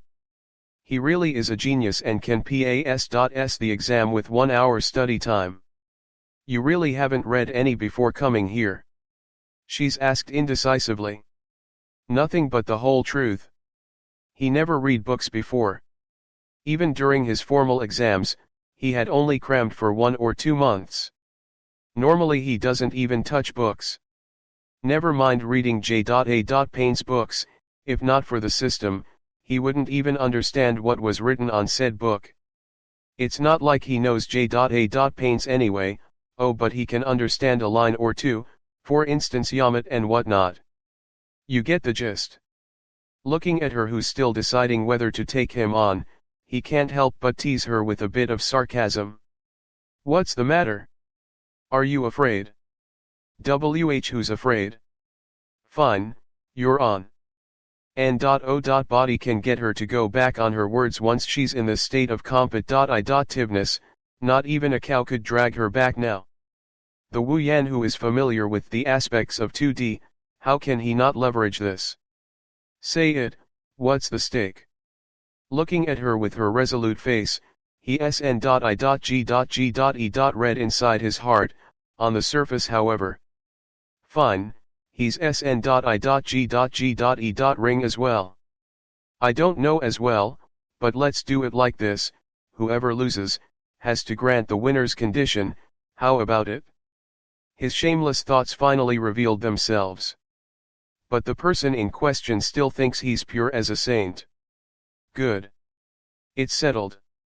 And so, Kaiko-sama jumped unhesitatingly into a pitfall so deep she wouldn't be coming out of it in her whole life.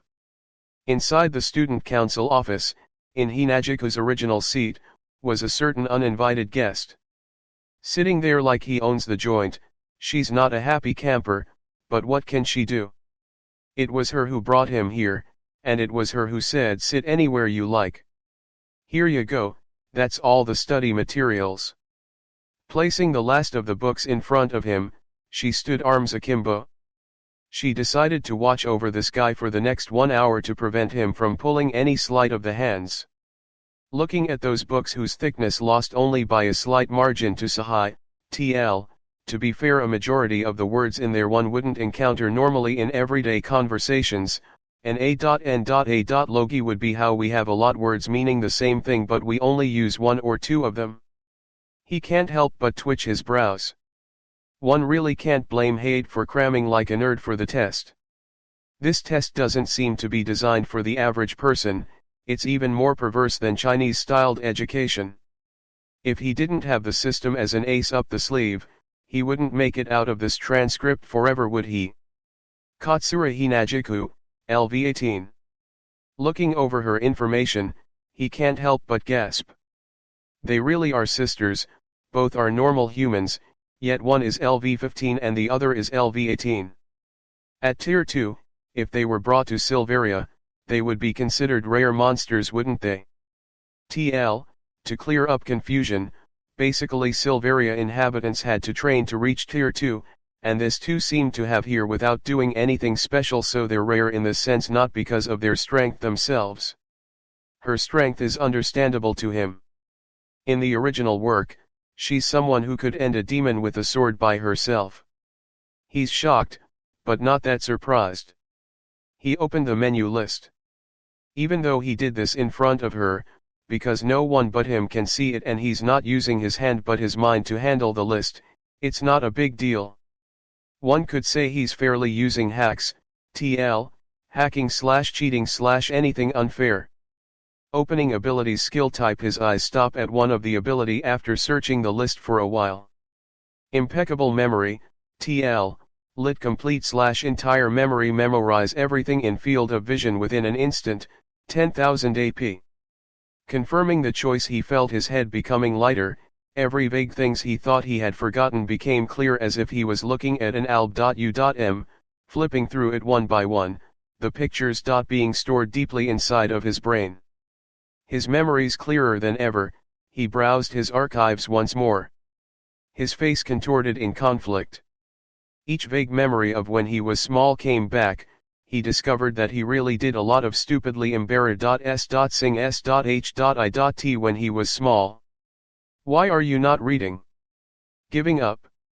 She quipped after seeing him not hitting the books and putting on a queer face. I'm going to start now. With impeccable memory, he had this test in his bags. Picking a book up, he glanced at it 10 lines at a time, everything he sees becomes stored inside his brain. It didn't take long before he finished a book.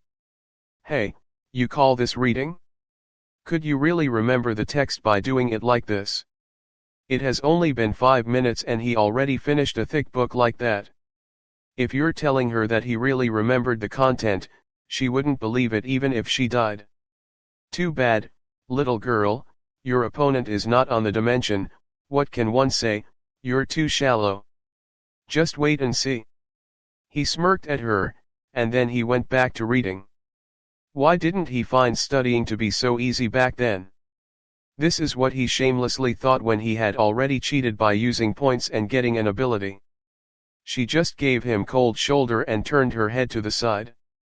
Inside the student council office, there was only the sound of pages being flipped through quickly. After a while, she finally broke the silence. "That's right, I haven't heard your name." Stopping his movements, he felt tears coursing down his heart. Because he himself forgot to introduce himself. "I am Wu Yan." "Wu Yan, what a strange name. Is that your family name or first name?" TL. Chinese normally have only one character as surname and two as their first name, while J.A. Paints normally have two kanji as surname and two as first name. Note that it's normally, there can be special cases. She just touched her cheek at his response. It is my full name. If it's my surname I guess it would be Wu." Awkwardly scratching the back of his head, he can only fudge it. "Your surname's Wu? What an odd surname, it's only one character." Chinese are like that, only a single character surname, very rare to see one with two characters. "You're Chinese." Thrown off by this revealing, she really hadn't thought she was talking to a foreigner. "I'm Chinese." Chapter 14. Say Yan Kun. Wu Yan almost choked to death when he heard Hinajiku. Eyes still stuck on the book, but his reading speed has clearly slowed down. He told her straight. "You can call me Wu Yan, or simply Yan, just don't append a kun to the end. We Chinese are like this, so if you do that it's going to sound so silly." "Oh? It seems so. I heard that Chinese likes to be referred to by their first name." "Then I guess I will just call you Yan and you can call me simply as Hinajiku." Letting go of her previous grief with him, she smiled at him. She just thought that he's surprisingly easy to get along with once one spends some time with him. He nonchalantly nodded. The two hasn't realized it, but in J.A. Pen, to call each other on first name basis is something only those very close to each other would do so. For instance, those who spend all their time together, childhood friends, or couples, to list just a few. And here we have two people who just met for not longer than an hour and they're already on first name basis. The two of them don't particularly mind it. He doesn't mind it because in his country, even rivals call each other like this. Meanwhile she's just being casual as usual, completely not noticing this. Even in the original work, when she first met Hayate, she called him Hayate-kun as well. And through their conversations, time slowly ticked on. After 1 hour, he finally managed to finish the last book. Going over the content inside his head once more, he nodded satisfyingly. He closed the book and stretched his back. She's veritably shocked at this scene. You finished?" "Yep, finished. Even if I haven't finished, I won't read since 1 hour has already said." Completely losing track of time, she awkwardly smiled. But, it has only been a while, now she's really curious. "You really finished all the books? And I mean all of them?" What she hasn't lost track is that during this 1 hour, she has done nothing but talk with him, and he responded to her while reading. She didn't realize this before, but now she felt that what he's saying is unfathomable. Can one person really remember dozens of books with 2 to 3 centimeters thickness within an hour, while talking to another person? If it were you, would you? He doesn't know about other people, but he knows for sure she wouldn't believe him. Dam.n right, I remember all of them. He felt amused at her face, which looks like she just saw a ghost. Sure, he was talking with her during the study session just now, but wait, scratch that, no need for previous comparison. With impeccable memory he only needs a glance to remember the text. Thus, he's not feeling any pressure at all. Don't lie to me, if you can't pass the test later, you're going to lose to me. Although I haven't thought of what to make you do. She's feeling guilty at diverting his attention when he was reading, despite not doing it on purpose. Should he bring this up as an excuse, she would have accepted it. He kept insisting that he has accomplished the task, so she started doubting him. "I know you won't believe me, the book's right here, why don't you pick a few questions and shoot?" Pounding his chest, he looked completely confident. Curling her lips, she picked a book up, picked questions randomly from a few pages. Her original nonchalant facial expression slowly turned into one of astonishment. For 5 minutes, she kept changing the subject, but he still shot her questions down like an ace. She started feeling numb from his response. Putting down the book, she dejectedly dropped her head. It's my lost. But the test hasn't started, has it? Why admit defeat now? Feeling much schadenfreude, he felt refreshed from toying around with the 2D Xiaozhou, but more importantly it's because of the sweet favor she won from her. While acting a little like a sore loser, she protested boisterously. You already memorized the whole thing, do we really need to guess what's the outcome of the test? Oh? So now you believe I can pass the exam? Yeah, I do. Who would have known you're a genius? No, a monster. TL lit perverted, you managed to retain so many content within an hour. I really wonder what your brain is made out of. Bitterly laughing, he retorted. What's up with genius and monster? I just have a good memory. Does this really warrant being called a genius? Good memory? This isn't just good, it's super good, ridiculously good, world record breaking kind of good. Is this still not monstrous? She just rolled her eyes at him, almost giving him heart arrest. TL, lit says down from electrocution or electrified, something like. Kaiko-sama's charm cannot be underestimated. At that moment, he just waved his hands to dismiss the subject. If you can bet you can pay, say it, what will you have me do? She stared at him, putting him on the spot. Though he wants to make her do this and that, but he's sure if he said those things she will cut him down where he stands. Laughing it off bitterly, he changed the subject. Ma, I don't know yet, but if I made up my mind I will tell you. She just tilted her head to the side and then waved her hands. Well, just take it as me owing you a favor. Once you've thought something up, come find me. Sure, sure. Shrugging his shoulders, he just concurred. Then, let's go find a teacher to administer the entrance exam. With your abilities it should be a piece of cake. He excitedly nodded. He's grown tired of school life. But not this time. In addition to the missions, this is the legendary Heikuo Academy, and this is a world within a 2D anime. In this N.O.Bli Academy, he can surely enjoy a wonderful lifestyle like no other. He's already starting to psyche himself up. Looking at the excited guy, she nodded with content. Let's go, I will bring you to a teacher. Oh, just so you know, she's my sister. He went rigid as stone. OF.U.C.K. I forgot about her. What's the matter? Noticing a change in his face, she questioned him. He rolled his eyes and awkwardly responded. If it's the teacher at the gate you're talking about, I think I've already met her, so you don't have to introduce her to me. She suddenly recalled it. Right, it's her turn to guard the gate today, so she should be there. Probably because she saw how he's being odd, she further pursued him. Why? Is something wrong? Twitching his lips, he just put on a fake smile. How should I put it? Because your sister has a personality like a little bit eccentric. She came at me without giving me a chance to explain, and she wouldn't listen. She kept pursuing me, you see, so A sense of foreboding creeped up on her. What happened?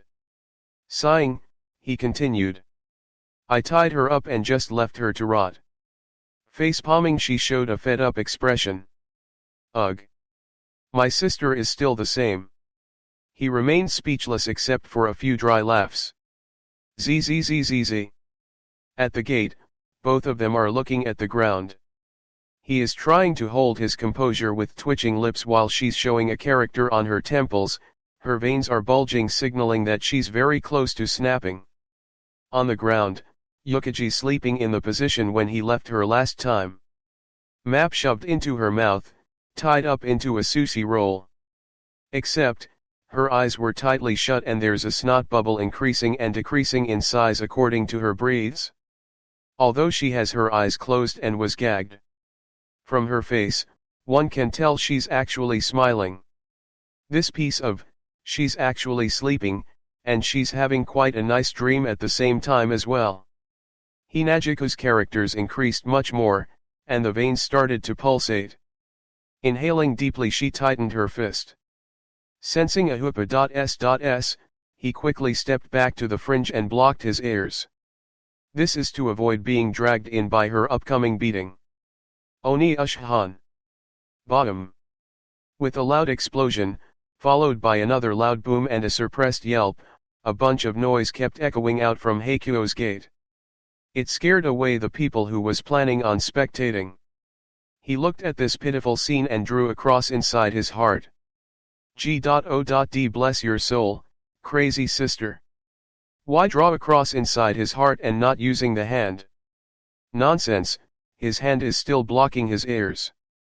After turning the place upside down, lit to cause such disturbance that chicken flew and dog jumped, chaos, or in this case epic hoopa.s.s, it was peaceful once more. Sis.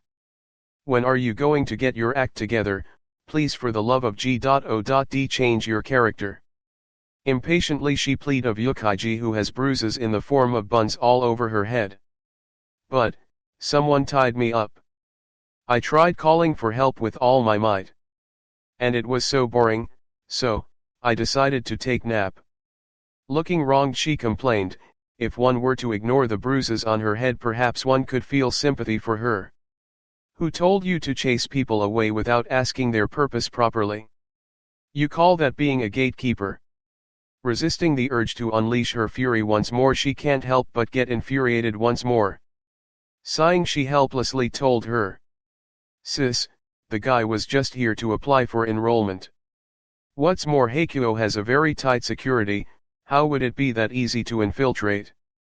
Except those that come targeting the students, there's really no good reason to infiltrate. N.O. Body knows for sure. She protested. If he used enrollment as an excuse to get into the school, what then?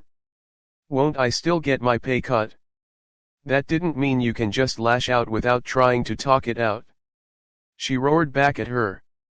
I don't give a s.h.i.t, as long as there's a risk it might affect my pay, I will end them. Her furiometer spiked, she snapped at her. You better watch it. Her body jolted and her eyes started turning into circles. She just breathed out and barked at her. Right now, this person is here to enroll, so start preparing the enrollment test, right now. She could only nod in a dumbfounded manner with her body still shaking. He wondered if she really did register what Hinagiko said. Calming herself down, she turned around and brought her sister towards him. Yukaiji could only follow her dejectedly. Looking at the scene where the usual role is reversed, he can't help but sigh for her sake. It must have been tough on you, Hinagiku. With such a sister, feeling stressed is very normal. Chapter 15. Heikuo Academy truly deserve its name as a world-renowned N.O.Blinsti.tude, even if you ignore the ridiculously large area of the school and those educational facilities that look more like villas, it is still in a CLA.S.S all its own. Ignoring everything else, just that ridiculously high entrance threshold is enough to stop all those wannabe students. This can be easily discerned from its entrance exam. Even Wu Yan, who had memorized the study materials, wouldn't say he would definitely get high distinction, forget the other mortals. He reckons it probably has something to do with how she crossed the crazy sister. The paper he got was of a super high difficulty paper, and boy was it hard. Even so, he's pretty sure he can get a PAS.Sing mark. He felt really regretful, the him who treated papers like ferocious beast won't ever return. Now with impeccable memory, papers and whatnot might as well be toilet paper to him. TL, lit floating clouds, transient things / inconsequential. After this, he just need to sit tight and wait for the enrollment letter from the academy to arrive. However, he is facing another problem. This problem has its source in one of Yukaiji's question. Leave your address here, and after a while, someone would send the enrollment letter over. Yes, this is pretty standard, leaving an address is pretty standard procedure. Hakuo can't be expected to correct your papers just for you. And it also takes time to prepare the enrollment letter, normally around 2 to 3 days. And within this 2 to 3 days, surely one can't stay at school, right? Hence, the procedure of leaving one's address. Problem is, he don't have one. He just arrived at this world for less than a day, why would he have a place to stay? Haphazardly write one? One surely can, but he doesn't know when the enrollment letter would arrive, he can't just camp out at that address waiting for one. Thus, his current predicament. It's just an address. Why the distress? What's the matter? Is there a problem? Hinajiku already got used to him being troubled here and there. Looking at the pretty Kaiko-sama, he had a bright idea. He went pata and knelt in front of her, giving the Kaiko-sama who's not afraid of heaven or earth only height and small breast, a jump. Before she could recover, he did a bow with a serious look. Are you in need of a butler? Ha! Now she's decoupled from his frequency, what is happening? Ma, Hinajiku, just treat me as your butler. Typical of him, impossible to be treated seriously. It hadn't even been 1 second, he returned into goofy mode. Spreading his arms wide he laughed. Be my butler. Pointing at her nose, she was taken aback. She's in Hakuo where there's tons of rich kids running around, but in the end, she's just a kid from a slightly well-off family, she wouldn't have anything to do with a butler. Not to mention, our Kaiko-sama is notoriously competent, otherwise she wouldn't have become student council president in a place filled with talented people. She never had the need to hire any butler. Now this dude comes running along, saying he wants to be a butler to someone like her who makes the need for butler obsolete. She can't help but be skeptical and questions if he has other motives. TL, you bet your cute A.S.S he does. Yes. I want to be your butler. While donning a serious face. A student council president of the N.O.Bli School of Hakuo Academy, how can someone like this not have a butler? That's why I want to be your butler. But I have no need for one, plus, I can't afford one. I may look like this but my family can't be compared to those rich families. I am no young miss. She just told him straight while looking troubled. Honestly, she can't predict his spontaneous behaviors, not even now could she do it. Just look at now where they were talking about enrollment procedures. No problem, I don't need salary, so please don't worry about it. No, even if you put it that way, I can't be at ease. She thought of such a retort, free labor, completely voluntary, even if one says there's no strings attached, no one would believe it. How can we do that? Not being paid? Immediately, she raised her guard against him. She looked like she's trying to defend herself against a wolf. TL, of the hunt you down eat you alive variety, if ya know what I mean. That isn't important, what's important is. Raising his head, he looked at her. He changed his serious expression into one like a puppy-eyed abandoned child forsaken by the world. I don't have a place to go. Looking at him who can change his face faster than his games, summing up what he has said, the absurd conclusion made her lose her composure. She can only twitch her lips.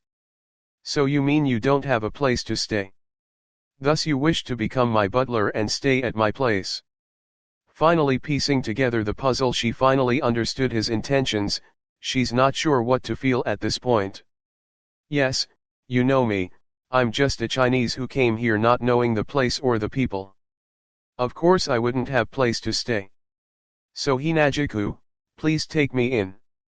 She doesn't know if there's a second person on earth who could articulate such fine sophistry that makes a request to sponge off people seem so reasonable. But it's definitely her first time seeing somebody like this, she completely lost her ability to tsukamai. Certainly, he doesn't feel like he's sponging off someone else, TL, Again, the term eating soft rice is used here, which means almost the same thing, except eating soft rice, to leech off a female while being a male, is normally used as an insult or sarcasm. Because to sponge is to have the woman feeding and protecting the male, that's sponging. But I'm different, I'm there to protect Kaiko-sama, I'm a butler, I have genuine reasons, I'm pure. Don't have a place to go, just need to be provided with food and wants to become a butler free of charge. Not bad, this is a pretty good reason, at least the kind-hearted Kaiko-sama won't reject these reasons. Sighing, she gave up. Fine, I have empty s.p.a.ce inside my home, I guess I can give that to you. But you don't need you to be my butler. That won't do.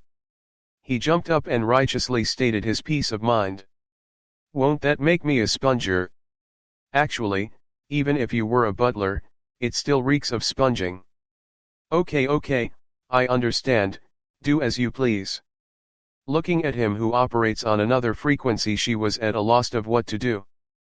But really she doesn't hate this development, in the end, isn't this Wu Yan fun to hang out with? Albeit a little troublesome, that's for sure. Ding. Congratulations on achieving the T.I.tle, Kaiko-sama's butler. After getting the message, he chuckled. Being Kaiko-sama's butler. That means being around her at all times. Geological advantage, if you know what I mean. Starting the conquest and what now? And so, he revealed his true intentions. Well, young miss, would you like some tea? TL, the temptation to translate as Aju is real. Don't call me young miss. That won't do, I'm your butler, you see. But I'm not accustomed to it. Oh yes, what would like for dinner? Young miss. I already said don't call me young miss. While fooling around like that, they walked further and further away, completely forgetting a certain person's existence. That brat, he became her butler. This is a certain crazy sister who saw the whole thing from the beginning to the end. Only now did she manage to recover. Very successfully, Wu Yan entered Kaiko-sama's family and gained mother-in-law's warm welcome. Not stopping at that, Hinajiku's mom kept asking him what he likes to eat, what sleeping posture would be comfortable, does he want to buy some clothes, a whole barrage of questions basically. This made him pretty hard-pressed. He really wanted to ask, are you my butler or am I Hinajiku's butler? Now I can see why the crazy sister turned out like that. Originally, he thought that as a mother of a gorgeous and fine daughter she would be wary of any boys her daughter brought home. At least that was how it always turned out in cliché dramas. In the original story, Hayate came to Hinajiku's house to stay over once, although he had also received the same treatment as him, but that was mostly because he was too feminine looking. That's why he triggered the mom's maternal love and was turned into a perfect human mannequin to test Hinajiku's apparels. From that he knew that the mother is hard to deal with. However, he thought he would be an exception. It was out of his prediction, that the mom would treat him like Hayate was in the original work. He avoided the fate of being dragged up to act as a mannequin, but she's seriously not worried about the possibility of her daughter being mistreated. And from the looks of it, it even looks like she's deliberately trying to get her hitched. At the very least, when introduced himself as her butler, the mom was perplexed. He's starting to get a bit suspicious on whether or not the mom is actually the real mother of crazy sister and thus she adopted Hinajiku. These two are completely alike in the sense that they have screws loose in their head, the younger one even seems to have be better at the older one at his. Completely unlike Hinajiku at all. Due to work, he hasn't seen her father. But it looks like in the original work he was also quite the nutcase. His mind ran wild with conspiracies. Due to some cliché matters, the two had their daughter, crazy sister, sent to be in the care of Hinajiku's parents, thereby becoming siblings. Until one day Hina's parents ran away due to debts and abandoned both of them, so they got the two back from Hina's parents. And due to some cliché matters again, they can't reveal their relation to crazy sister and thus set it off as adoption. The truth is, she's not related to Crazy's sister. Hinagiku is the one being really adopted. He doesn't know if this conspiracy theory is true or not. But after sharing his hypothesis with Hinagiku, he knew for sure that though she kept smiling, the truth is she really wanted to beat the C.R.A.P out of him. Part 1 of the series ends here. If you enjoyed it, please give us a like and subscribe so we can be motivated to make even better videos in the future.